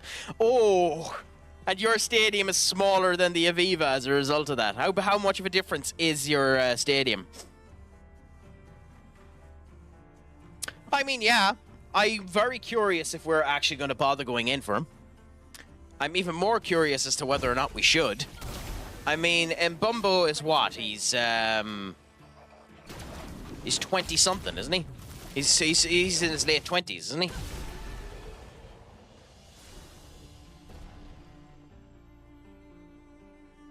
U-E-M-B.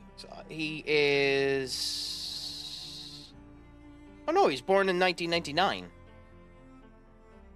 So he is... He's 25. I mean, that's sound. That's sound. Buying him for 25 isn't that bad.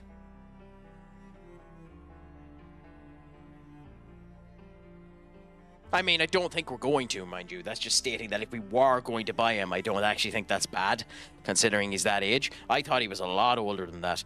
I didn't realize himself and Cunha were the same age. With Cunha being slightly older, you know. But I didn't actually realize they were the same age.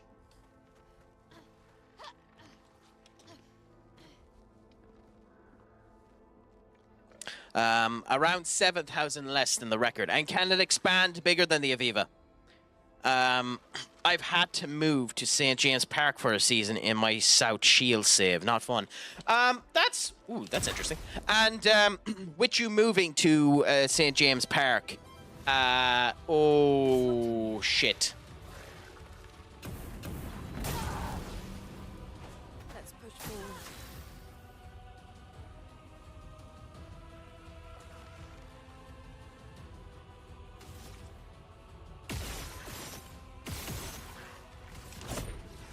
Okay, well, at least we know we can beat it, even though we're not going to beat it. Nope. Okay. So it has somewhat similar timing to the other one. Fair enough.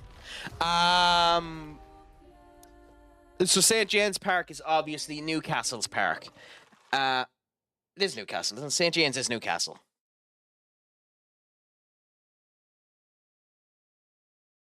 Or am I getting completely mixed up again?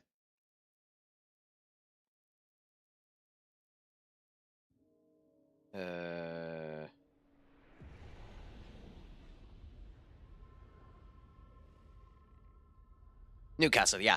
Newcastle. Are they still in it? Or have they built a new stadium? Because, like, they're currently in the process in real life of building a new stadium, aren't they? Or am I wrong on that? Because I know that was one of the things that ownership said they were going to end up doing, was building a new stadium. I was meant to change their bloody weapons. Was building a new stadium.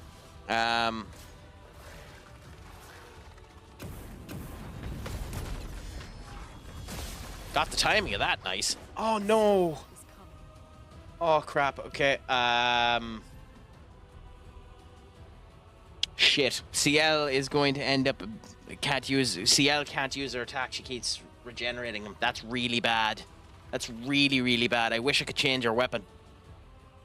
If they wanted to put that system in, I should be able to change his weapon. Crap. Anyway, they want to, but I have no clue where to. Exeter City. No, but a few seasons away from being able to build a new one. Another new one. Interesting. So how many seasons have you been in it? When were you in the Avivas? Like, how long has it been created? And is the Aviva still there? Or have they created a new, like, national stadium? 23, fair enough. Fair enough. I love hearing those type of things. It's so interesting to me.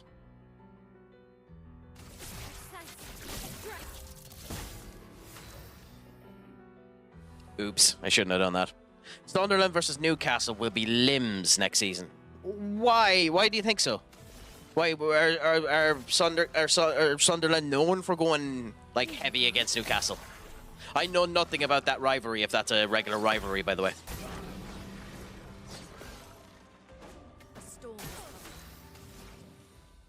Oh, interesting.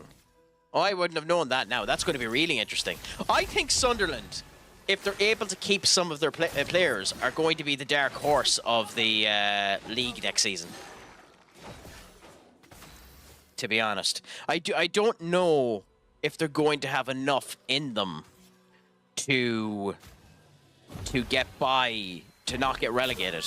But I think they have a very good chance of it. I hope they have enough in them.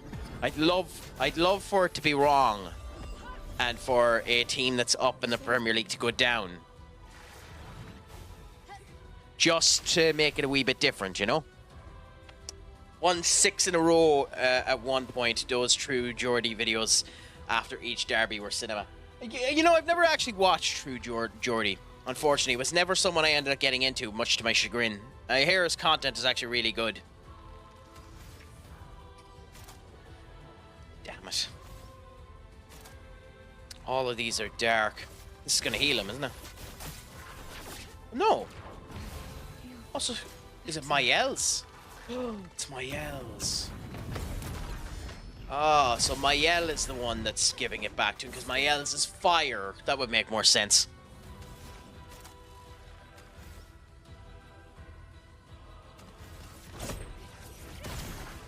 Oh, Mael is shite in this fight, so because she can't get into Vercioso stance.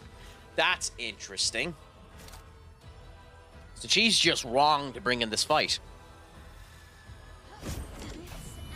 Because of the build that I have with her. She's just wrong to bring into this fight. She's just a complete waste of time in this fight. That's very interesting. And there's no way to swap out with the other character.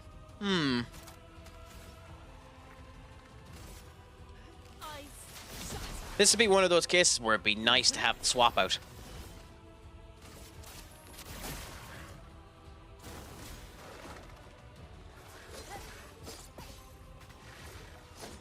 There's literally no point in going for the dodge on that. Mael will end up healing him.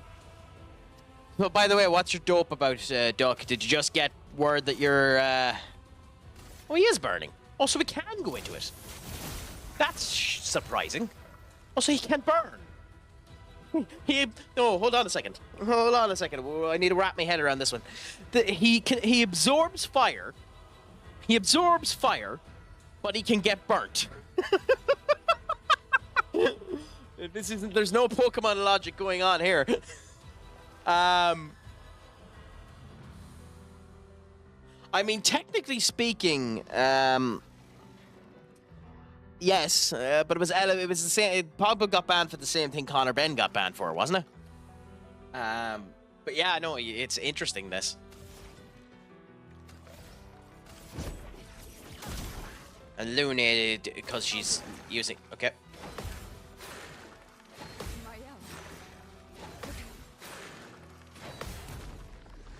Ah, Luna got the counter. Nice! It's nice that it finished with Luna. She actually has the power to do it.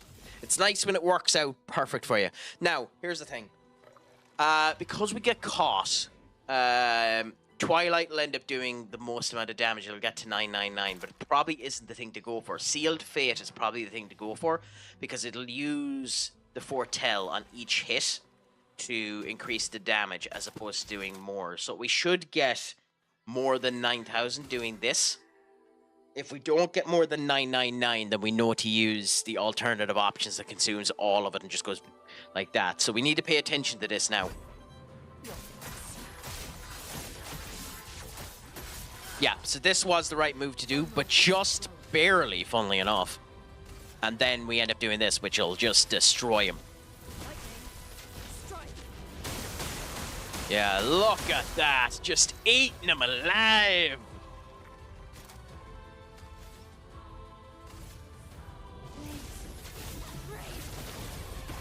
Oh, that time it hit. Oh, weird. Okay, so... What? Yeah, so he absorbed the fire. So I tried to add the fire onto him because it absorbed the fire. How did he get burnt? I don't think he's meant to get burnt. I think it's a bug. I think it's a bug. I don't think he's meant to get burnt. I genuinely don't think he's meant to get burnt. I think it might be a bug that he got burnt. It must be off of the counter. I'm not sure what caused it. It's interesting, though. Oops. Should have been paying attention there. Or is it the fire? Is it this that does it? Is it the counter or this? No.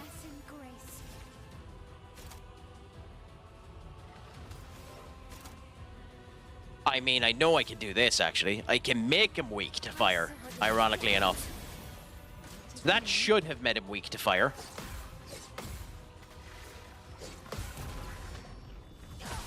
So he should... Oh, it did...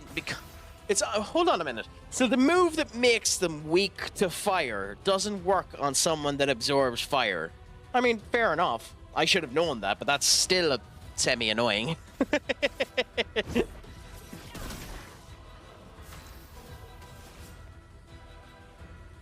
I mean, it's probably better to do the Phantom Blade and just break him. Oh, just dead. Like that. Nice.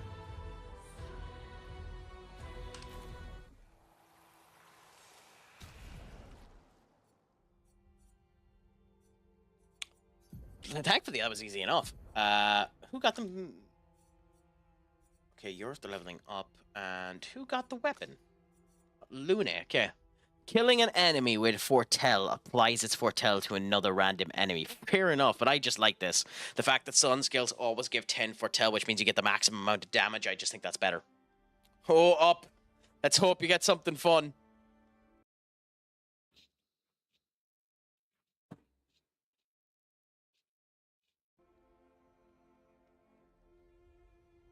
So what have we ended up getting now, my friend?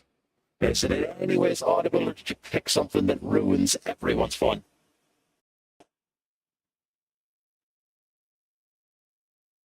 I mean, it's audible.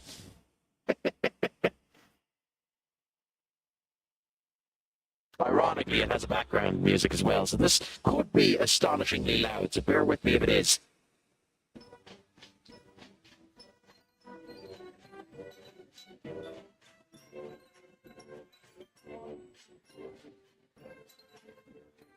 Okay, I don't know how to feel about this.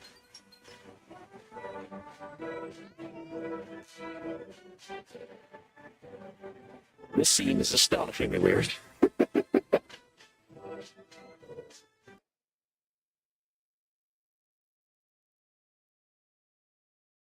Background music will be off for a bit, and then I'll continue at this.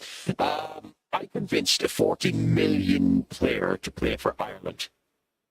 Still, the Sheffield United forward keeps rejecting it. Literally, it's called the Crazy Clown.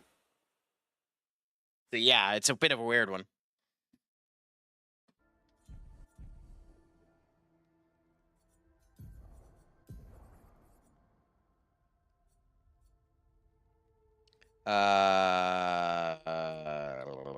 Yeah, okay, so do that now. But yeah, is he anyways good?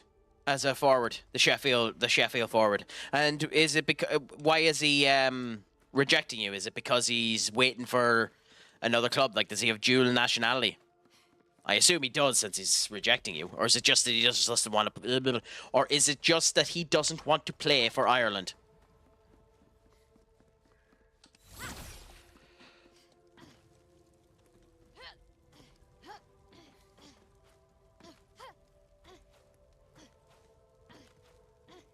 Is this Declan Rice, Jack Grealish situation where they have lineage to England and are trying to get there instead? Well, you said that you've done particularly well with Ireland now. So where would you be ranked as Ireland in the world rankings now, with the way that you fucking words, with the way that you have it set up now at the moment? Would Ireland be good?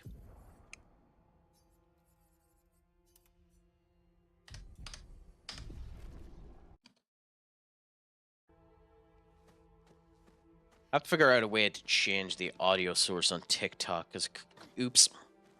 Currently, it's if I end up playing the voice back on Twitch, which allows me to hear the blurps and stuff like that, it ends up playing twice on TikTok. But that's future Crack's problem. Who's your United player of the season? Unsung hero, worst player of the season? I mean, the United player of the season is Harry Maguire. Because he was dead and buried and was meant to be sold, and came back and actually proved that he was meant to be good, and now he's not on the chopping block this season. So the fact that he was on the chopping block last season and came back and proved himself to be good, that's enough for him to be the player of the season. I know it's Bruno. I know it is Bruno, but I think based on the question you're asking, that's my opinion for it. As for the worst player, I hate to say this because I still believe this, as much copium as I have to be smoking at this point in time. The worst player of the season has to be Rasmus. It has to be Rasmus Højlund. But I still think, with massive amounts of copium, that there's a player there.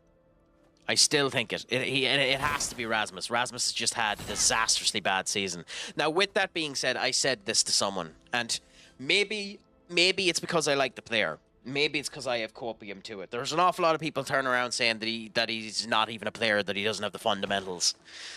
I mean, fair play to them. I don't agree. But I think what's happened with Rasmus is it's blatantly obvious. Rasmus got into an argument with Garnacho. Blatantly obvious, and Garnacho outright refused to pass to Rasmus. I kind of think Rashford was doing that to him before January, and even now I kind of think Dogu was doing it as well. So I think 3 or 4 of the players just outright refused to pass the ball to Rasmus. On top of that, the English media have been ramping his ass, as have the fans. And I think his confidence is just an all-time low. I genuinely think that the pre-season, if he's still with us, could be enough to bring him back to being a good player. Should he be our principal forward? No. No, he shouldn't. But I think this year has been a hindrance in development. So yes, he's going to be 23 this coming year. So he should be the star striker. But I think this year has been such a hindrance to him that it's caused him to regress in his development. I think if he got 1 year with the principal striker in front of him, I think there's a player there. And I honestly think if he leaves us, there's a significant chance he might be world class. Kind of like how Anthony is playing at the moment. Now, Anthony's an entirely different kettle of fish, because Anthony had the court case as well as everything else. You know, and I don't want to talk about something that my information on is skewed at best. But like he's been proven. Well, he's not been proven to be innocent, but he wasn't proven to be guilty. So take that with whatever salt you want to. Ran through the ground there. Based on everything I have read about it, he is innocent. But again, not my place to talk about it. I haven't done the investigation properly in order to figure that out. But with Anthony, it's the same thing. I think the abuse that Rasmus has been getting isn't fair. And I think it was the same for Garnacho. I think the abuse Garnacho was getting was unfair. I think that's a major problem that United have. I think their youth, especially foreign youth, get brutally claimed. Now, at the same point in time, I think even the English people get unfairly claimed as well. Like, I don't, and I understand the pain to it, entirely different situation. I don't think the hate that Mason Mount has been getting has been fair. I believe the hate that Luke Shaw's been getting has been fair, but that's because Luke Shaw literally went back to England injured and re-injured himself. So Luke Shaw was entirely different. Mason Mount joined United, immediately got injured. That's on the medical team, not on Mason Mount. And I know he's been injured since, but again, I blame that on the injury on the medical team, not on Mason Mount. And I think, and I know he didn't prove it in the final, I think that Mason Mount is perfect for that position. So maybe that's copium, and maybe I'm being too nice to the players. Maybe I just have too much optimism for them. But I will 100% agree they haven't been performing good enough. That's my viewpoint on it. But to answer your question again, I think the best player this season it's obviously Bruno, but the best player this season is Harry Maguire, and the worst player is Rasmus Højlund. 57, Carla. These siege engines seemed. Am I talking complete shite up, or do you have any feeling about it? These broken bodies, staring at the true size of the monolith, I feel despair. I dare not show my true feelings. As yes. Commander, I cannot yield to fear. Yeah, Maguire would be the unsung hero. But wonder, is pressing forward the correct course of action? Our lives are forfeit anyway, but is there perhaps a better way to spend such precious coin? I could be a dry shite. I could be a dry shite and say the goalkeeper coach who Ruben said he'd rather play than Rashford on the bench for the mention. I mean, I don't know. Look, I don't think this season Onana has been as bad as he was the season beforehand. I don't. With that being said, he's not. It's blatantly obvious that. Did the string go down?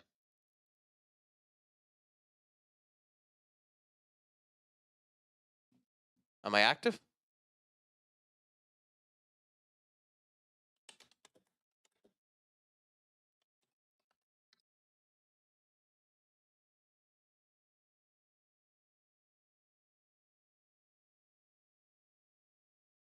I mean, I didn't drop any frames or anything.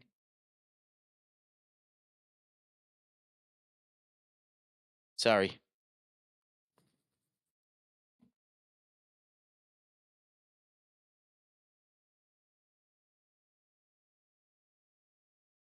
Okay, fair enough.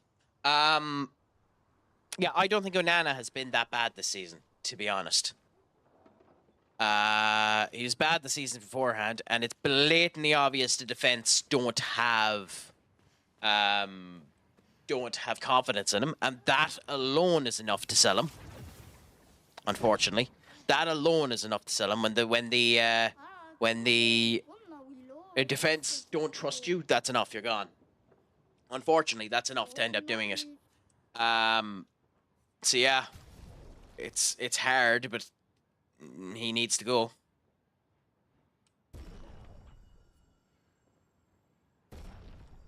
Yeah. Can you hear me okay? Up, because I should be grand. I didn't drop. It's just weird. I thought it seemed like it said that I was unstable, but I didn't drop any frames or anything. So I still should be there. Let me know if you can't hear me up.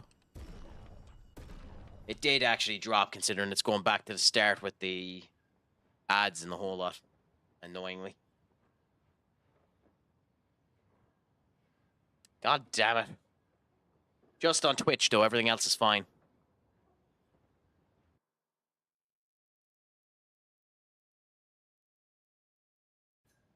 But what about yourself, Up? Who's your unsung hero of the season, and who's your worst player of the season? I did, Duck. Good striker. 27 years of age. So, bit funny that he, considering he hasn't been picked for England yet, you'd probably think that he isn't going to be. The other thing I'd end up asking, though, is you're ranked 7th in the world. At least that's what you said. Does that mean that England are ranked below you? Because it's interesting that he wouldn't join you if they are.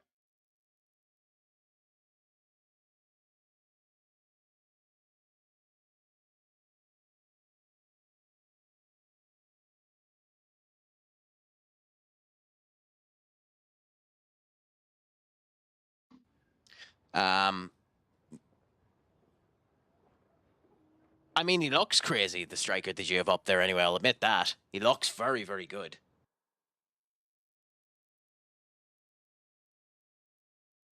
Okay, and the advertisements are finished there. England are 2nd. Well, that makes more sense, so. I was wondering why he wouldn't end up,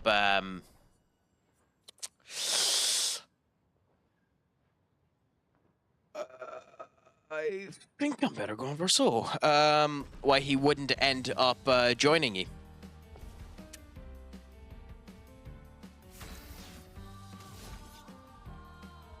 Are you kidding me? Sorry, give us a second. Oh god, everything is running to shite. Why didn't that come true?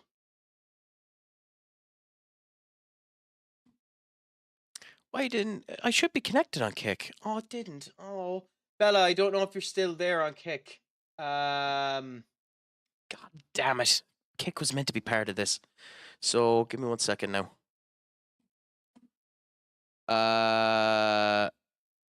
That's nice to know for the future. Because Kick is not connected. It's meant to be connected. God damn it. Okay. Do that now.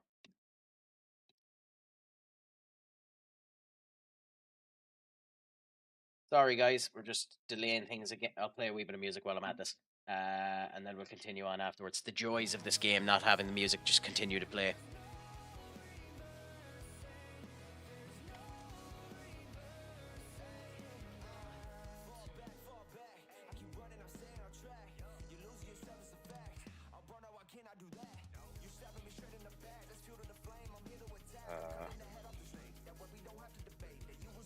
Okay, should come in there.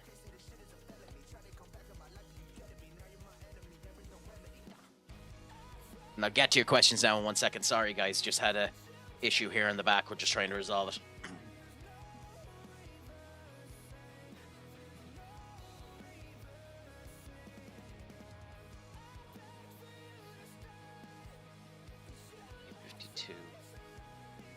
Damn it. Long time into it, too. Yet.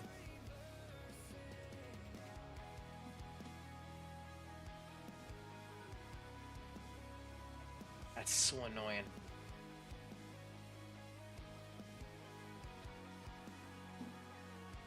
TikTok is connected. Cool.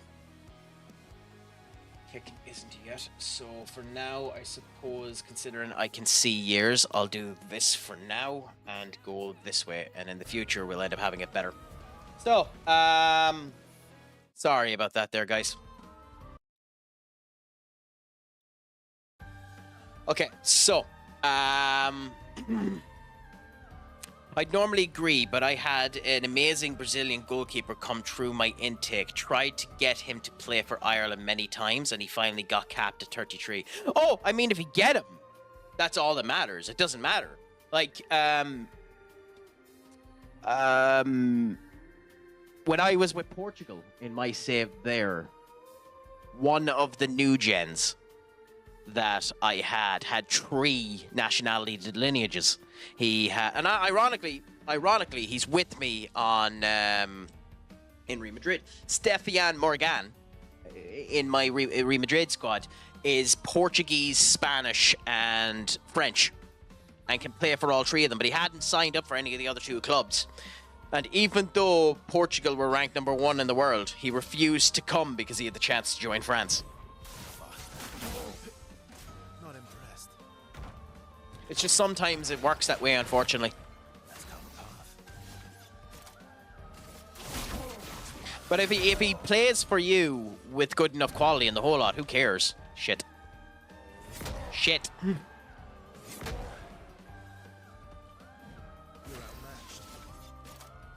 outmatched. So the timing on that was atrocious. Okay, so he slams down. Coolaboola! Got a counter. I'm 27 for individual club coefficients. What does that mean, by the way, when you're stating that for individual club coefficients? Are you stating that like where you are in terms of the world, or what is it exactly you're going for when it comes down to that?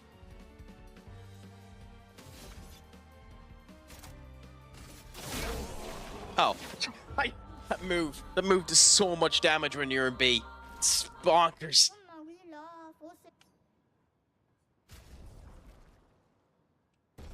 Huh? Why did Mayel not have the obscure? Well, Mayel, you're changing your outfit. Yeah, why did you not have that? I mean, I don't really care. You're going with this for now. And we'll give you that. There we go. Weird. It's not that hard. I carry every other team in the country. Bit annoying, really. Yeah, I'd say it is, to be honest. I'd say it's plenty annoying, not a bit annoying.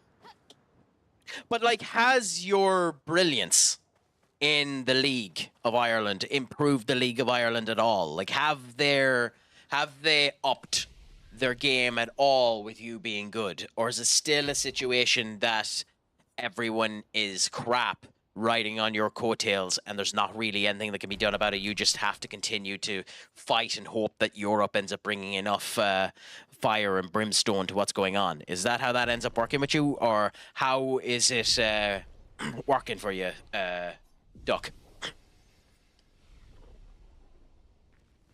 No bother up. If we were watching Rick and Morty, that would just make sure you don't borrow someone's.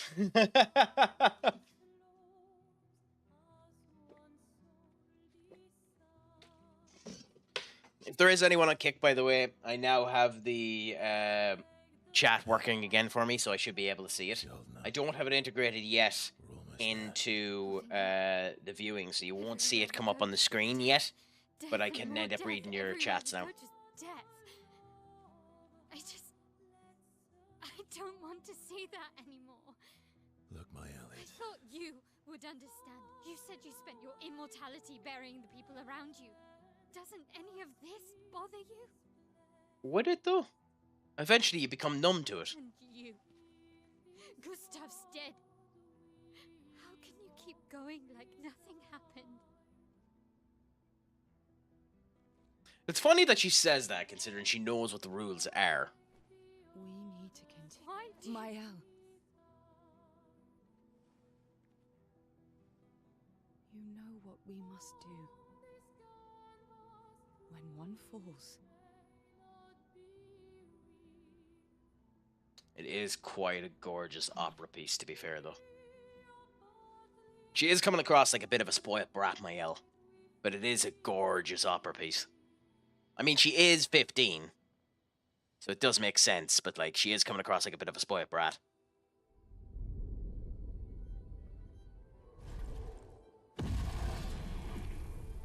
Ooh. That's a FromSoft boss right there. That's definitely a FromSoft boss right there. I mean, how well you do on average compared to every other team in Europe comps over the region of time, and how high up the table it more money. Irish Prem is 18th. So does that mean that the rest of them are getting more money as well? Like, obviously you probably rush the league every year you play it because you're at a European level quality now, Duck. But is there anyone of equal, or not equal, but near quality to you?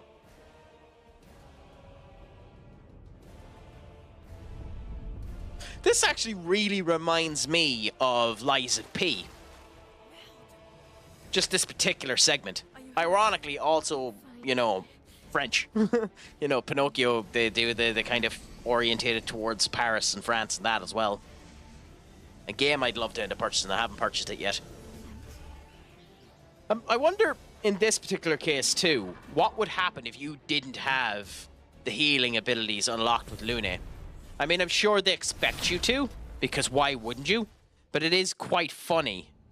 Ooh, the Juleste. And ironically, we don't have the person that was standing up for everyone. Let's see what he's weak to. Okay, so again, he's resistant to fire. Resistant is grand, though. Okay. So we know for the next time it's when it hits the ground. Interesting. But he's burnt, so that's sound. Add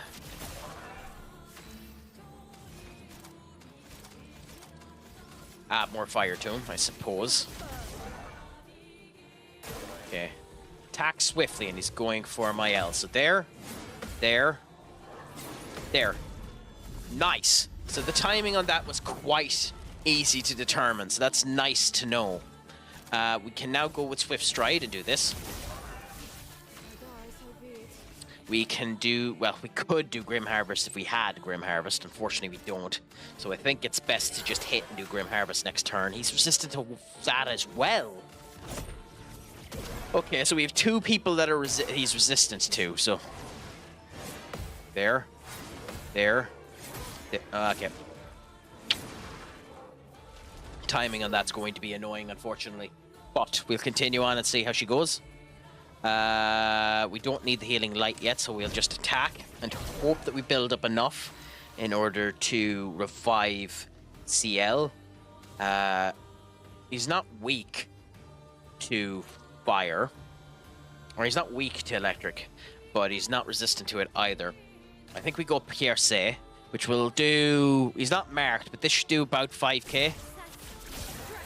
Yeah.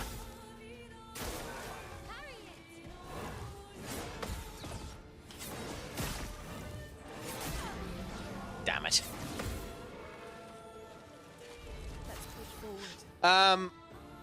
Well, that's annoying. It's annoying that it doesn't, like, you think that if you were that much ahead, that the rest of the league would end up at least attempting to, combat and compare. It's unfortunate that they don't.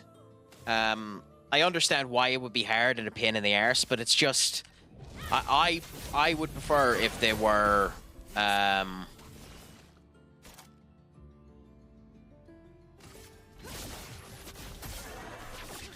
if they did end up competing up there, especially if you're bringing consistent new money into the league, which you seem to be, considering you're always like in Champions League and would end up going far, well, not far down, but further down than most would.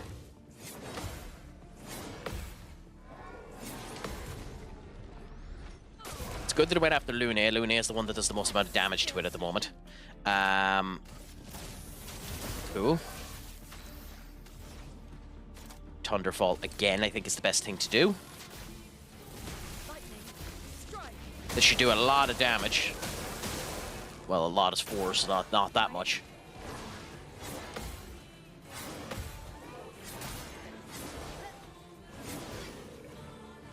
Unfortunate that we missed that, but there's not really much you can do when it happens. And again, full wax. That's why this weapon is so good, because it immediately adds on all of the foretell, which is fantastic to end up having, because it means that we do a crap ton of damage when we end up coming around.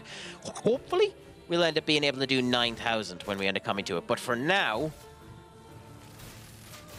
And I love that the Clair stands count as fire for this to do more damage as well. Oh, so yellow means critical hit. I should have known that. I should have known that. Fair enough. 4K. Oh, 3K. Okay. Swinging combo. Okay.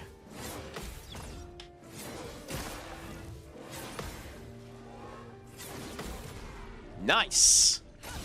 And a critical hit. Nice. Oh, we went. Well, I was going to say, unless we had a second mode on this, which we might do, to be honest, with the way the cinematic is going.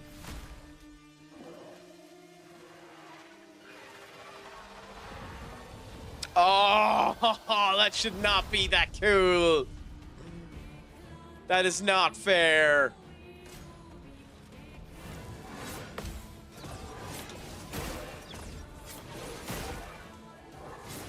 Oh, the timing on that. It's not that bad in terms of timing, but there's a delay as opposed to some of the other ones. So that's where that ends up coming in. I think we go Phantom Blade, honestly. Because it'll do the most amount of damage and should eat up all of the foretell, which is 20. So this should do 90. This should do 999. Yeah. With CL, consume 20 foresight in a single target. Yeah. I figured it'd do 999. Now, that's still not doing that much damage, which is insanely annoying, but what can you do? What can you do if you're not a drunken sailor? Okay. Okay, so now it ends up coming out as well. We're going to need to keep an eye on that. Rain of fire on you. And we do need to heal, so we do have enough for Thunder, but I'm going to heal... No! Okay, never mind. Never mind. That's a waste and a half. What can you do? Let's dance.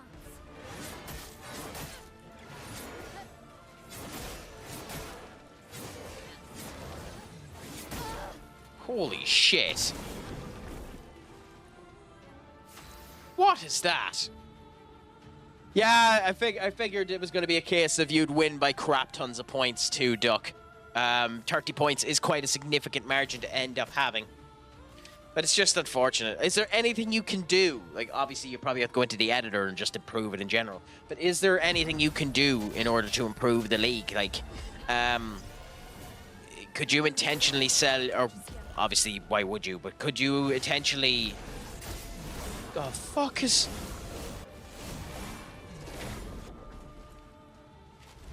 This will hurt.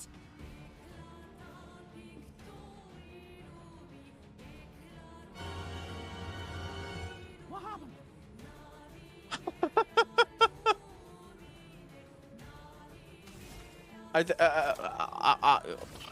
I don't have words for that. What the fuck?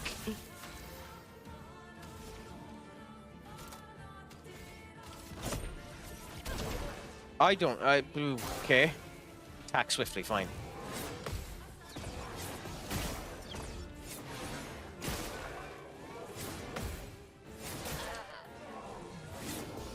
Damn it. We almost had enough in order to get the counter back.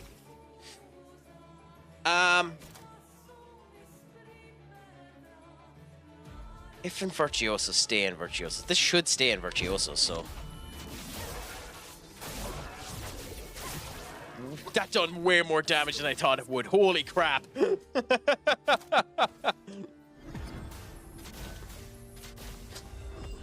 That's what you like to see. So, Board would just ask me to charge him more before finalizing. That's annoying. That's actually genuinely annoying. I mean, it's understandable too, because you wouldn't. Like, realistically, you wouldn't end up screwing yourself, so I understand it. But it is genuinely annoying. I'll do it. What? Inverted? What?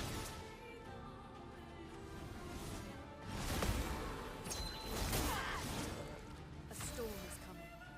Is the status effect that prevents the character from being healed? Oh, they take damage if they get healed instead. That's nasty. That's nasty. Feel the burn.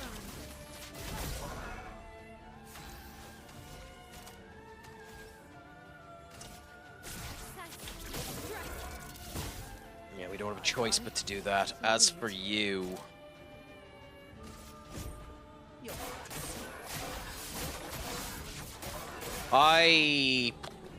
I don't know how long that's going to end up lasting, but... Get your hand off my penis! This is the bloke who got me on the penis before.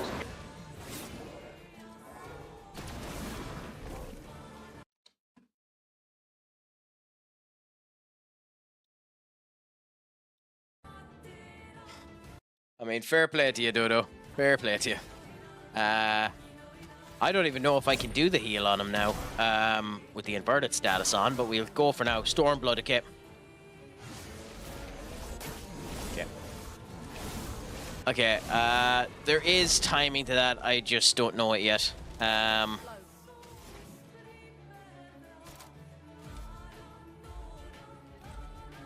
My yell is more important, because my yell can actually kill it. Let's finish this. Ready to evade.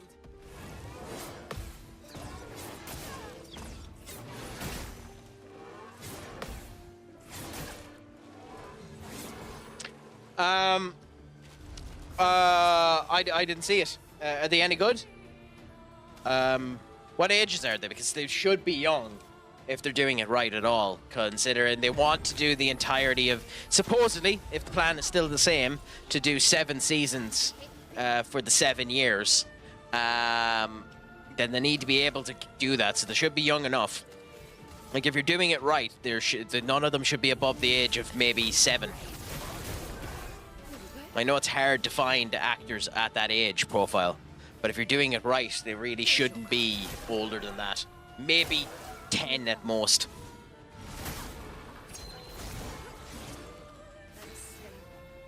If I'm honest.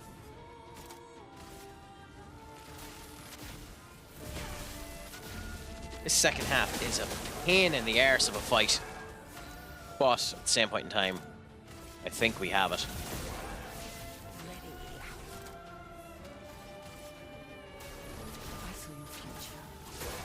Nope, not yet, we don't. Oh, well, maybe we do. Yeah, maybe we do.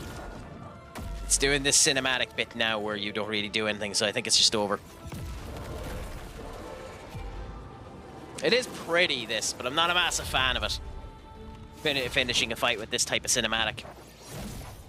Although Verso using its own sword is kind of cool, to be honest. Oh, he even gets the sword. Oh, that's cool. Oh, that's awesome. He's even taking his own sword. Base attack is 1 extra hit. That's actually really good.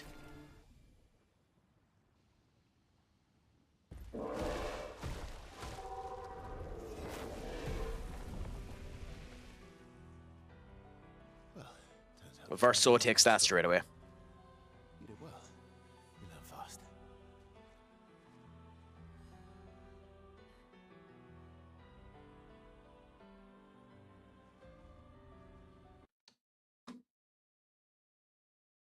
Ooh, crap baskets. This is what we're fighting for.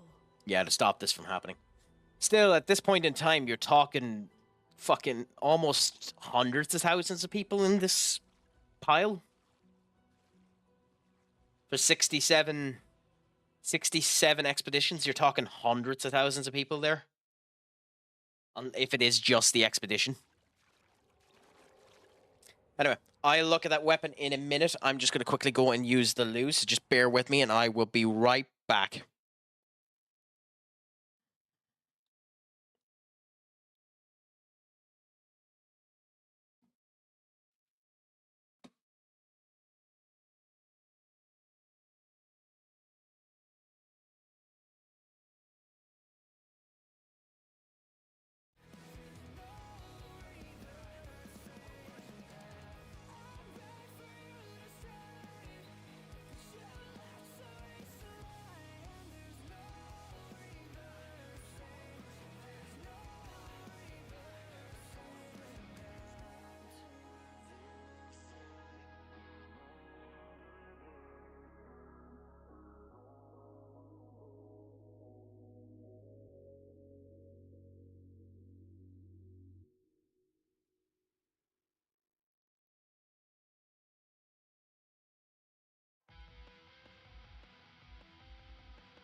Well, how are things?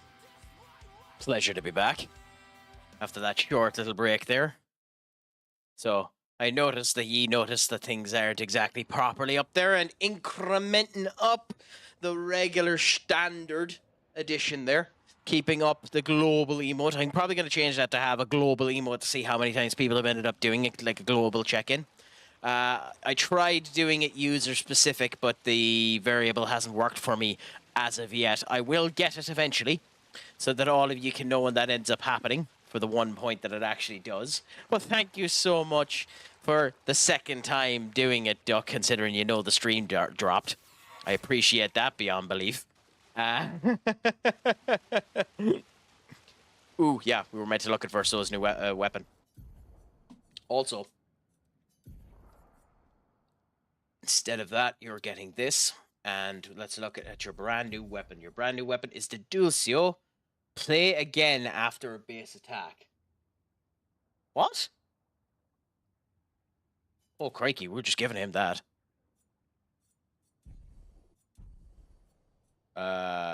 Okay. That just sounds absolutely broken.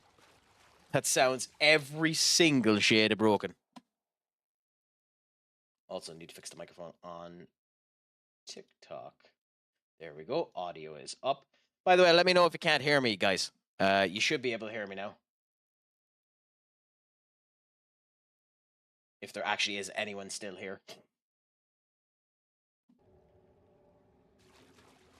Did you check, but you don't save VODs, so could copy paste what you did? I do save VODs. Just for some reason they don't come up right. Like I have the VODs saved there. It's just they're not saving properly when you look at the account, and I'm not 100% sure why. So more stuff that I need to end up looking into. Hopefully Bella Stephanie ends up coming back into Kick at some point in time. I missed her chats. But did you check? But you don't save VODs, so couldn't copy paste what you put before you died. Was reborn, and did you say, what did you say, Craig? Oh, well, I was just asking how are things going. Now, I can go back and get what I had saved before, so just bear with me 1 second and I'll do that. So that it is in the, so that it is there. So what I had put in before was this for people.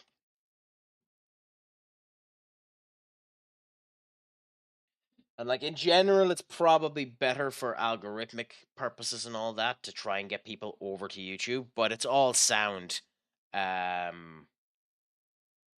stay on Twitch for now. Like it doesn't really matter the grand scheme of things. But we'll just wait for the advertisement to finish and then we'll continue on.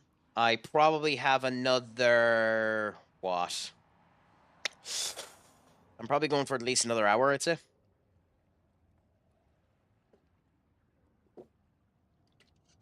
And I wonder when the stream did go down, how many people knocked out. Of course, I'm always on. Well, I say always. I'm trying now to be on TikTok and kicking YouTube as much as possible as well. It's a shame this stream didn't have many clippable moments, did it, Skull? Or not Skull, Duck.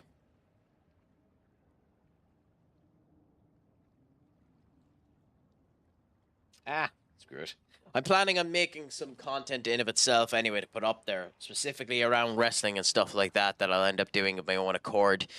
Just need to figure out the proper way to design it, whether or not I'm going to put background music on it, blah, blah, blah, blah, blah, blah, blah. All the crap that's not important to talk about here.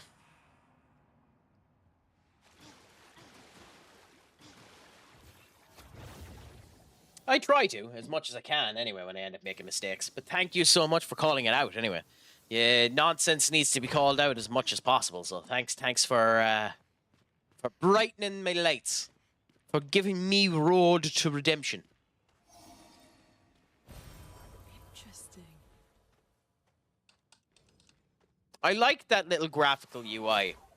By the way, I found there was an interview put out there recently, and I don't know if any of you have played it, but there was an interview put out there recently that the creators of this game said that they love the way they ended up doing the UI and the whole lot, but there's still never been a game that has better UI principles than Persona 5. Now, I love the way Persona 5 looks. But is it the best game of all time for its UI design and the whole lot? I can't answer that. I genuinely don't know. I'd love to know what other people end up thinking.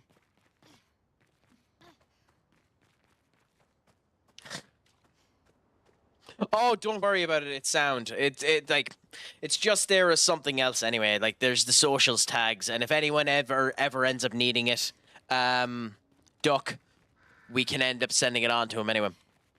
Do you think so? You don't like Persona 5? I mean, I know it's easy. I know it's a very easy game, especially in comparison to the Persona series. But why do you not like it? I must say I am a fanboy for the Persona series. I am a fanboy for the Persona series. I'm a mark when it comes down to the Persona series. So yeah, I'm the wrong person to talk about it. But what do you think? Why is it that you don't like it? And I'm guessing your F and not is you don't think that it's easy.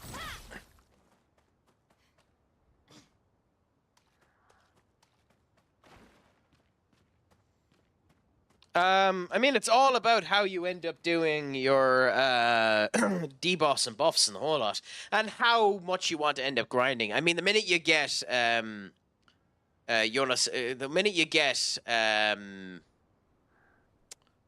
what the hell is it? It begins with a Y. Yasusuno, who has the 8 deadly strikes, you just win that game. And there's even more powerful personas than him in it now.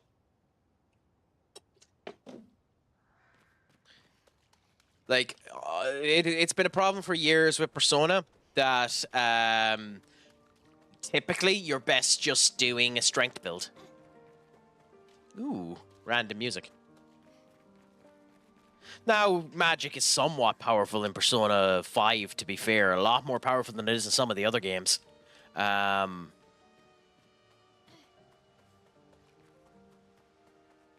But it just means you've gone down the wrong build, or you don't 100% understand the elements of the game. Because it honestly is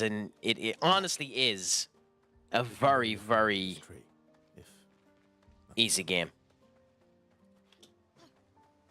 Especially in comparison for Persona games, I should add.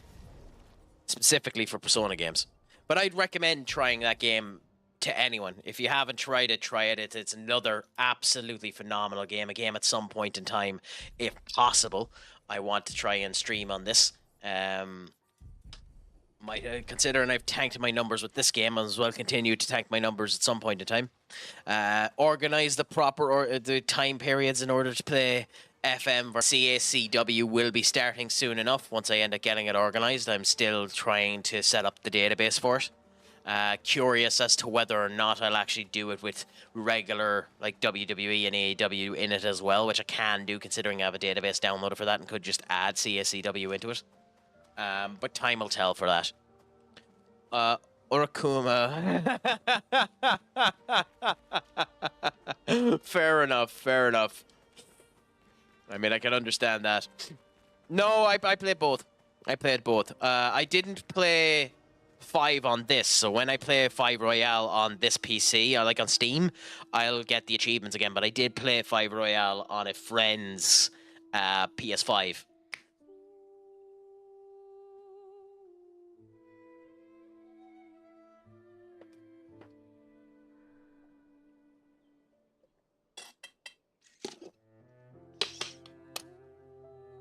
Interesting. Interesting. Who knows? When I get around to it, we'll see how things end up going. I love how they're putting down this arm, by the way. They need this arm in order to... They need this arm in order to beat the Paintress, apparently. That's the Lumina converter. So they better take it with them. Couldn't wait for me, could you? I wish we could. Yeah. Rest easy, Gustav. Yeah, I didn't buy it at that point in time. I'll finish what Wish you I did, to be honest. The I people didn't have a PlayStation at the time. They will pay. No more dome. Just open skies. God, that hairstyle does not suit her at all. Emma, your apprentices, everyone.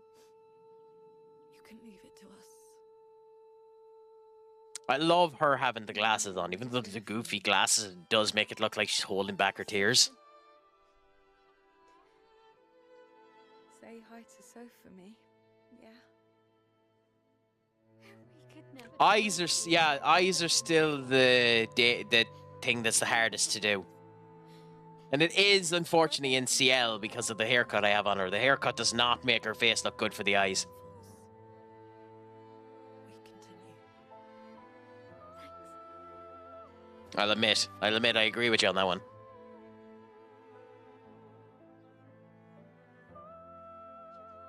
There is something to be said about operatic music like this. In the next life.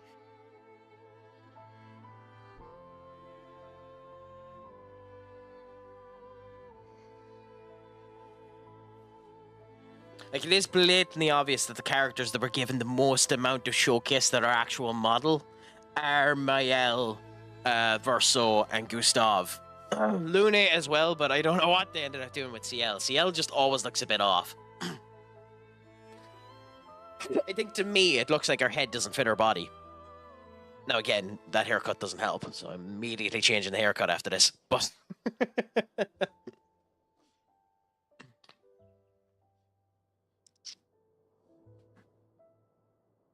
and trust me, I know. One of the reasons I keep a beard, even at the simple state that I have it here, is because I have a kind of double chin. When I don't have a beard, I go from, and I have to force myself to do it now, but I go from looking like this, where I'm somewhat healthy, to, almost looking like that. So, like, everything matters when it comes down to the aesthetics of it. So, like, CL will probably look a lot better with just that. Now, I will say, one of the big things for CL is the scar across her nose. It does, for some reason, make her face have a bit of an uncanny valley feel to it.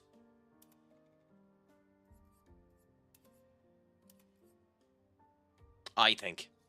Maybe I'm wrong, but I think that it has a bit of an uncanny valley feel to it because of the scar on her nose. Like, she looks better with that haircut. Definitely the facial proportions end up fixing better. But that scar on her nose really doesn't help make her look realistic. Which is funny to think that alone would end up causing an issue, as opposed to, like, Gustav's scar. He's a scar on his nose as well, but just the facial feature hits the body a wee bit better.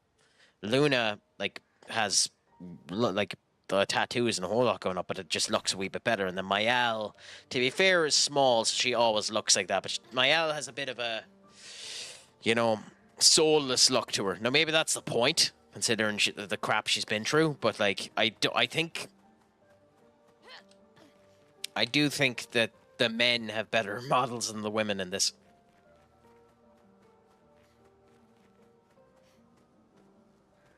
Either way, we're done with this area. It only took around 3 hours.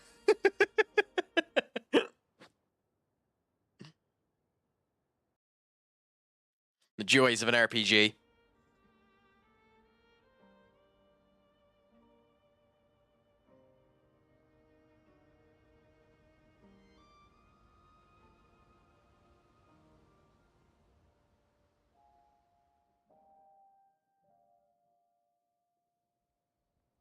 For about 2 hours. Then there's a big lake. We shouldn't go there at all.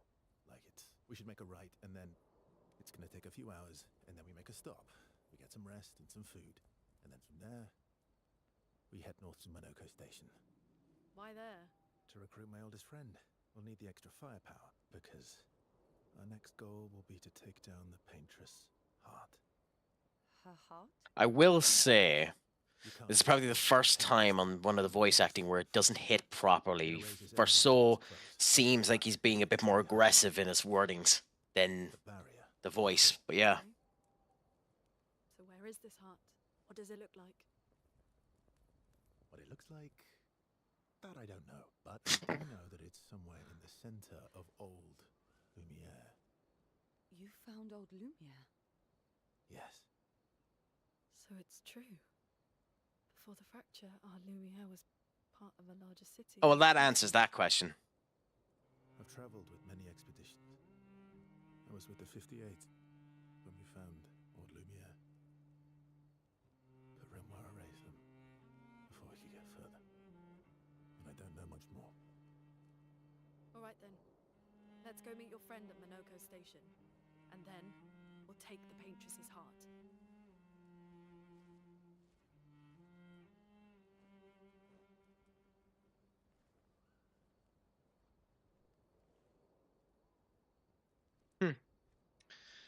Interesting. Interesting.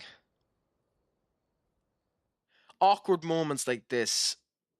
It's a good bit of cinematography, to be honest, because like it's blatantly obvious Verso wanted to say something to my L there and didn't know what to say. So it's interesting seeing a moment kind of portrayed like that. Not too high, but yeah. Oh, right. There's... No. And just as fun. Oh, my husband was obsessed with the Oh. idea of snow. I can't wait to see some. I didn't know she was married. I mean, yeah, sure, why not? That's interesting to think that she was married. You seem less stressed. Especially since she was flirting with fucking Gustav. Is that your conclusion? After your extensive observation of our team? Yes. There must be better uses of your time than analysing our stress levels. You saucy woman. It's important to understand your teammates. Says the mysterious stranger who has yet to share much about himself. Then consider this my attempt to be less mysterious. Fair play to you, Verso. Is that what this is? I'll trade you. A story for a story. Quite fair, I think. I mean, that's a fair statement, a fair thing to put out there. But does that not ring a bit? Does that not ring a bit like he's flirting? Well, there are stories, and then there are stories. That definitely rings like they're flirting.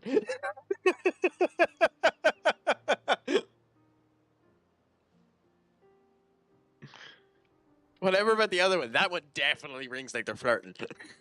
You first, then. I mean, you have to go for something unusual, right? I mean, you could make her feel happy about the fact that, or try and impress her with something epic. But I actually think she prefers something unusual with the kind of sassiness she was given there. Something unusual then? Strange wonders and mysteries? A bit impersonal, hmm? No, okay, Not picked the wrong really how option. we get to know each other. No. Tell me something dark. and then, Ooh, going straight for the heavy stuff. if we're going to share, let's share. Story for a story, right? This has made me like her a hell of a lot more than anything else they've done so far. I'll admit that.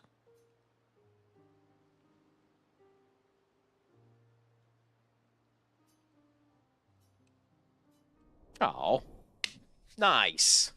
Got a relationship up with them. So, do expand a bit. Let us know what you're on about there, Skull. What do you realize about Ruben's system? How do you even begin to pronounce that first name, Duck? Solomon Gundo.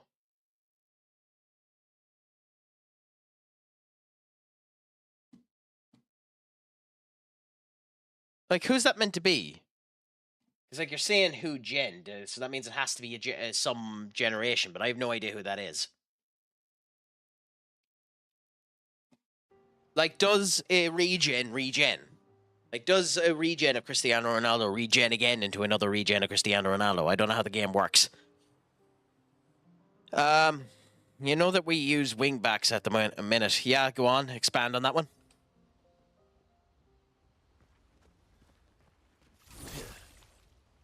Your oldest friend is a Jastral. Yes. We've been friends for as long as I can remember. Gustav would have loved that. Why? Because he liked Gestrels. Because he liked the idea of friendships that could last Aww. decades. That's We don't awesome. get to enjoy such long friendships in Lumiere.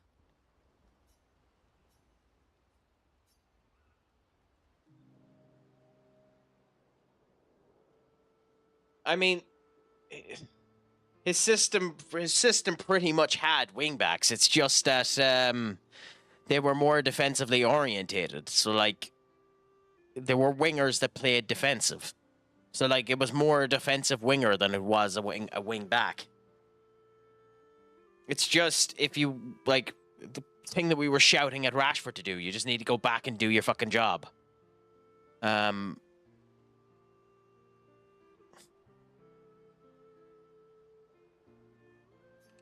Yeah, he moved the regular wingers into the cam position and then moved defenders into the wing-back position. And then when he could, he signed the proper wing-backs in order to do it, like Quenda. In case you hadn't noticed. What about the previous expeditioners? Did you help them too? That's a terrible way to ask questions. You always interrogate people like this. Given the circumstances, I think we can... She is being a bit aggressive, isn't she? Alliances are usually give and take, as are conversations. Trust goes both ways, no? Alright then. As a gesture of good faith, I'll show you how to use Lumina. No need. Well, aren't you a quick study? But I appreciate the Mm-hmm.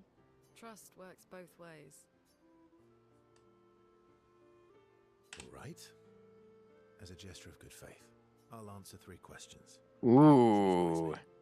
The famous rule of 3. I wonder what she's going to go for. First question is, considering how old you are, have you dyed your hair before? Only 3. Someone's a bit greedy. 3 questions with 3 follow-ups. You're really... That's a way to negotiate. I wouldn't be able to negotiate like this. This is probably where I would end up failing personality-wise. Right. Go for it.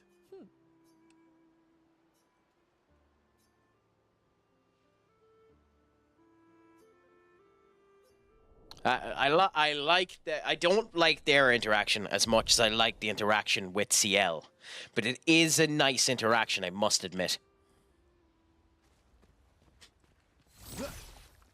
How come Minoko lives so far? Minoko's a searcher.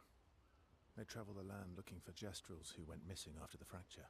The lost Gestrels. Yeah. That and he, pissed off Golgra. Gogra? Ooh! Too hostile! Thank you so much for the follow. What's a crack-a-lackin' with you, my friend? Yo, Dougie Fresh, what's a crack-a-lackin'? You've managed to make me more white than I was before. But how is your Tuesday treating you, my friend? Well, thank you so much. I appreciate it. You're always welcome to come in and give some love, to come in and have some chat, come in and have the crack. Oh, pleasure. Pleasure to. Thank you so much. Trying a way to just grow up and the whole lot. I appreciate you coming in, and it was a good TikTok video, to be fair. You have good production value, the whole lot. I love the lighting. That's something I need to do in the future, is actually fix this back stuff here, but that's future Crack's problem. But thank you so much for coming in. It's an absolute pleasure. Are you streaming on TikTok soon yourself, or what's your next plan to end up going around? Or if you plan on heading off again, that's all we can do. Yeah. Oh, I know. Well, there's never not going to be something that you can't improve upon. Happy out. What are you doing? By the way, don't feel guilty about self-promoting here. I'm basically saying to you as well. And by the way, if you want to follow the Discord there, and whenever you're going live, plop it in there. Might as well create a community and allow people to end up being brash and all that. No. That's I wanted to make sure that you don't feel that way. But the Discord is there for you in the pinned comment. Go in, connect to it, say hello, go whatever roles you want to, and when you're going live, post it in there. I'll definitely have a gawk for it as well. Pleasure to have you coming. And by the way, I love that name, Too Hostile. Too hostile to enjoy the quick. Was it not? Oh, well, thank you so much for pinning it. How come Minoko's the lost? Oh, we're not allowed to end up doing pair up with her. That's unfortunate. Yeah. But yeah, what are you streaming tonight on TikTok, my friend? Also, as for yourself, Skull, we have 3 centre backs on the ball out of position. One of his midfielders dropped in as a centre back and had 4 at the back, but his is a very demanding role. Yes, which is what Harry Maguire is doing. He's just not fast enough for it. That's what Harry Maguire's position is meant to be, Skull. So he's malforming it now until he gets the proper players. We still need a proper libero centre back, you know, who'll end up connecting properly with what Casemiro is there. So ideally, we need to swap up a load of different positions in order to do it. But I understand what you're saying. But that's what I worry about Ahmad as the right winger. But I understand it. Aw, I love Eskia's voice. It's so cute. I'm not just her, but yeah. What the heck? Yes, Eskia, I want a hug. The damn bastards made me want a hug.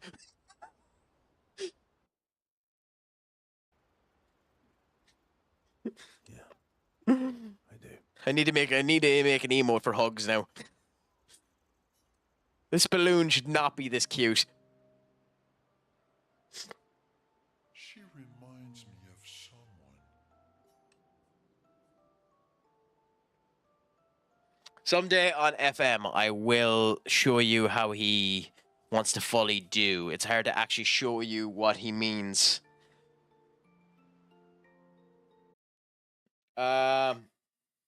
Give me a second.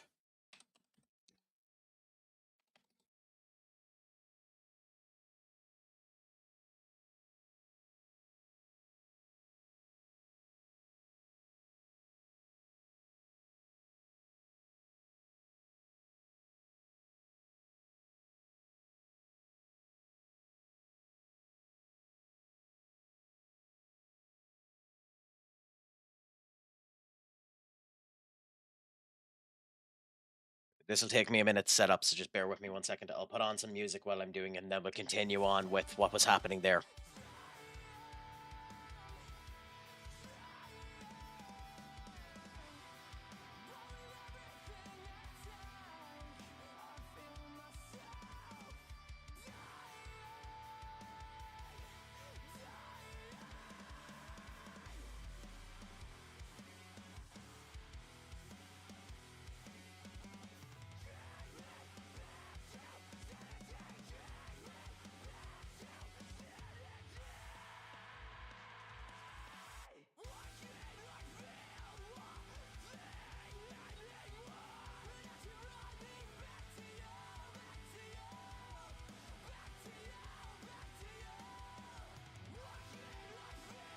Ben, thank you so much for the raid. It is an absolute pleasure to end up having you. Nice that system is actually working somewhat okay to end up doing the shout out and the whole lot. I'll just make sure to give you a proper shout out here as well, and then we'll continue on. Sorry, Skull has managed to divert a bit of my attention for the moment. So there is a shout out for you there. Ben is a good old man. Make sure to give him a nice old follow and showcase there. Good streamer themselves, United supporter like myself, so, you know, a masochist. But we like to enjoy the crack, so we go what we can. Okay, so that's there. Go to this one. Go there. So just bear with me 1 second while I set this up.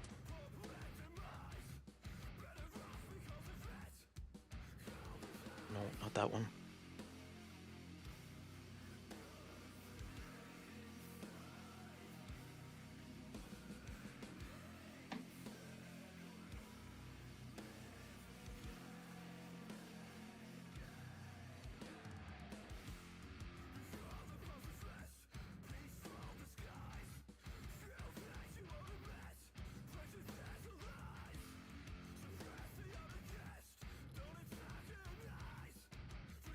This is the type of stuff I should have had set beforehand, but you know yourself when you're best laid plans of mice and men.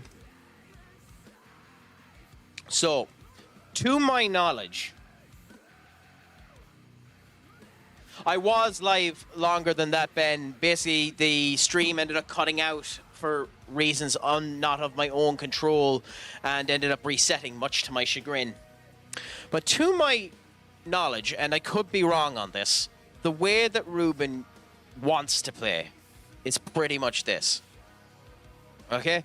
So he has his 3 defenders here, with one basically plonked right there. Okay? And then he has his wingers there, and his winger's job is to cover the entirety of that stretch there. Okay? So ideally, what should happen is that your goalkeeper here, who would be a ball-playing goalkeeper, would be anywhere within that particular box there. Okay? So your goalkeeper, on average, would be out this far out. Okay? Which would then mean that they would be to about there. Okay? They would be up to about here. And most of the time, this is basically the way that the formation will end up being. Most of the time, that's pretty much how the formation will end up doing. Okay, so it goes up with that intent there. Often with them going more up to here, so that it'll end up swapping even more so like that. You know? What then tends to happen is that whichever way the ball ends up coming, so depending on whether or not they attack from this side or that side, then everyone moves. So you end up having them down like that, like that, like that, come back down, catch the ball, and then come back down. Okay? So whoever is here catches here, and then you have your 3 back again, with obviously your goalkeeper going back down, until inevitably you end up having these guys come in like that. Then whoever is here catches the ball as they start to run back up into their positions. He starts to run up to there. These guys morph back into their 3 and start pushing the ball completely back up. And then they run with the ball. So at all times, basically, these 5 players consistently swap with each other, as these 2 consistently run back on the recovery and lead up to the attacking up there. That's my understanding of his play, to not go into extenuating stupid details. So let's say the ball was here, like they're here. If they're here, then this job is to run back. This job, he'll be coming straight back to here. These 2 will be attacking there. They'll start wharfing over like this. And then it'll inevitably end up coming to basically akin to that, you know? And then everyone will start coming back up again with these 3 coming back to the back line as whoever was there runs. And then you end up catching it there with these 3 coming back as well in order to grab the ball, and ultimately your striker stays up there. I could be wrong on that, but that's basically what I think a system is meant to be like. So correct me if you think I'm wrong, Skull, but that's my opinion on it.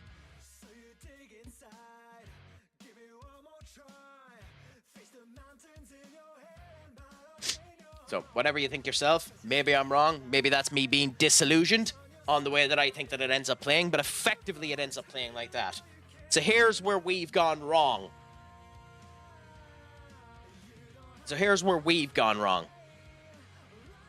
Okay?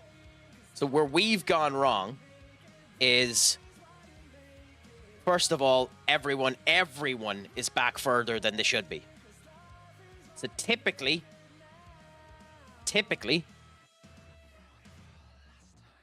we've lined up basically effectively like this. And so for those of you on TikTok, you can't see, unfortunately, because I don't have this set up for the small variant. So my deepest apologies if let me see if I can get it up on TikTok as well. Sorry. On the small one. Only after noticing it, I didn't have it up there. So just bear with me and I'll go through it properly again.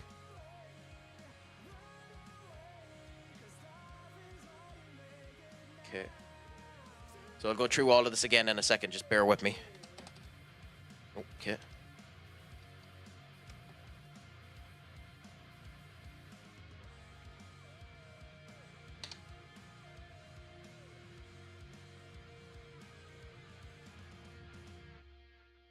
Okay, so effectively,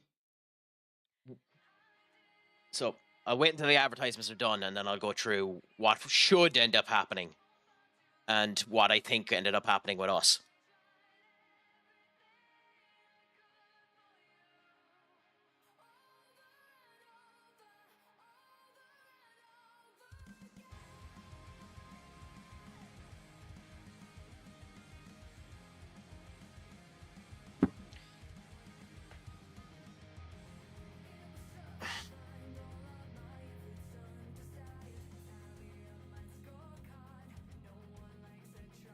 Okay, so the advertisements are finished. Can you hear me okay, Duck? So, this is what I think. This is what I think Ruben Amorim's system basically is. Your goalkeeper is pretty much always at this line of the pitch. Okay? Unless, obviously, the defense comes back, at which point you come back. So that means that these guys should pretty much be up at about that height. With your center defensive midfielders pretty much about there. And your wing backs up to about here with them like that. The idea being that you will basically pass the ball up, and then whichever particular direction you end up going until inevitably it goes to your striker and in. Okay? With the defensive capability of this being that if a person is running down this side of the pitch here, this person will be running to catch him. This person will run in to catch him. This one will run up to catch him. And then these three will walk back to your tree. They'll start coming down. And effectively, what ends up happening is inevitably, you know, you do akin to that. So everyone forms into their own, kind of what Ten Hag was trying to do, which was make sure that everyone is kind of fluid. Then you'll catch the ball, and then everyone will move back into their positions, and Bob's your Uncle Happy out, he'll run up the pitch. What has been happening, what's been wrong with us, is Anana is pretty much always here. Maguire is pretty much always there. Yoro is pretty much always there, with Delict when he was on, pretty much always about there. Casemiro was pretty much here. With, if it was Bruno, Bruno would be literally there doing Hollywood passes all the way up. You'd have your attacking midfielders here and here, which was either Mount or Garnacho, or Bruno or Garnacho, or Manu or Garnacho. And the problem that ended up happening was your striker was way back here, with that one there, this one here, and then these two wingbacks basically there and there, which meant that if anyone ever got the ball, the entirety of the winged area was fucking dead. And Casemiro couldn't move fast enough in order to cover the inside, so you're basically just screwed. So I think the big thing is we need one more defender in order to... Casemiro's brilliant in the tree when you need him to be the defensive pivot, but you need him up here. So we need someone to replace Casemiro. We need or Harry Maguire, eventually. He's grand for what we have now. You need someone to replace Casemiro who can move faster. If Bruno is remaining deep, he needs to actually go fucking up and pass properly with the people around him instead of doing Hollywood passes. So he needs to pass to there instead of over to here, which is what he's been doing. So Bruno would end up having the ball here and pass up to there instead of passing it to fucking him or him. So Bruno needs to stop doing that pass and do this pass so that they can do that, so they can do that, so they can do that, you know? So that's my viewpoint on it. Maybe I'm wrong, but I think that's where it's been failing for us. The main problem, and I don't 100% blame Hoyland for this. The main problem is Hoyland should always be up there, but in his desire to be interactive, he's always back down here, which means whoever is here, which was typically Garnacho, was always ahead of him. And whenever they ended up coming up to here, he'd start running in order to do it. The defenders would typically be there. It would either be a hard chance that they'd go for a 60-yard pass or they'd refuse to fucking pass it to him. So I think that's the reason why Hoyland has been performing so bad, because he's been back here. He's been doing a Harry Kane on it. But again, maybe I'm deluded. Maybe I'm deluded. I'll happily end up turning around stating that I am, but maybe I'm deluded. What do you think? Am I right? Am I wrong?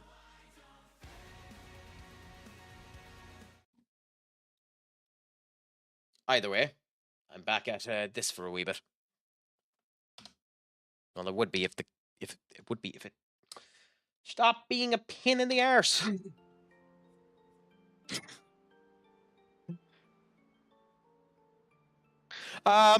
Yeah, I think his release clause is something like 20 million, but Aston Villa are supposedly in for him as well, so we'll see what ends up happening. You mean CL? No, man. Have I met her before? Oh, I mean, I'm deluded. I have delusions of grandeur, Doc. But I just meant on my analysis of the play, you complete and utter arsehole.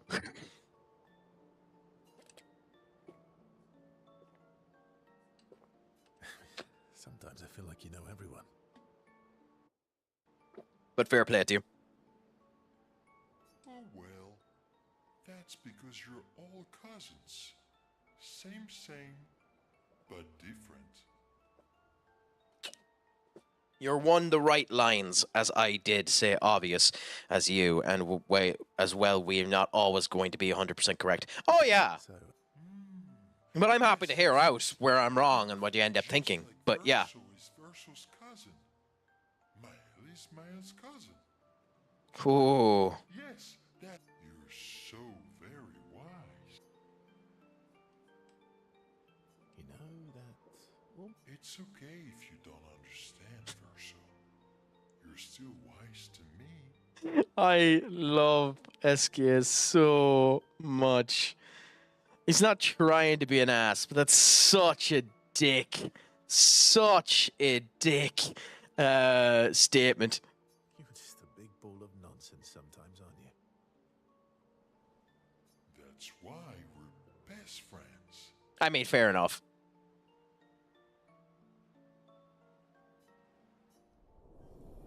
It's probably a load of nonsense anyway, so I wouldn't worry too much about it, Duck. But it's just my opinion on it when I end up stating about it, so it's not that, you know, big, that intrusive, or that bloody, you know, massive. It's just funny. That was Yeah, you were thinking of I'm not just... one. Yeah. I do kind of wish it showed us the hug.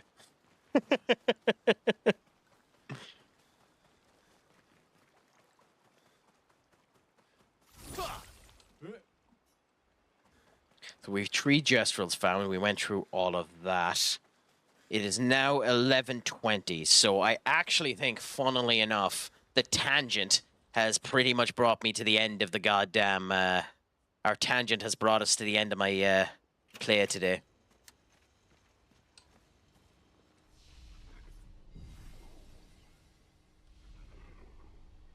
So...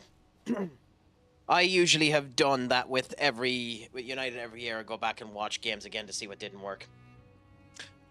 Before I go, Duck, let me know what was massive. You can't let us off on that type of a tangent and not give us a wee bit more info. But yes, this is pretty much it. So for those of you on TikTok, it was a pleasure to end up having you there. I'm going to finish up with you first. Thank you so much for coming through. We'll play the music again for a bit while I finish up. If you are interested in Clair Obscur, I will be doing Clair Obscur again probably on Thursday, but I will be active tomorrow. I'm trying to set up XCOM 2 with Twitch integration so that it has a wee bit of chat capabilities in it as well, but I might do something else instead. We'll see.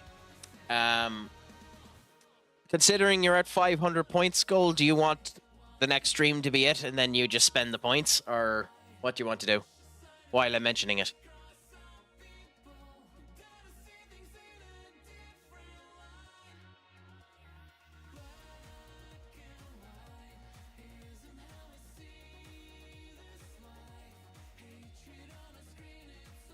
Anyway, I'll be on again tomorrow after 6:30, or not 6:30, after 9:30, or 8:30, hopefully. Between 8:30 and 9:30.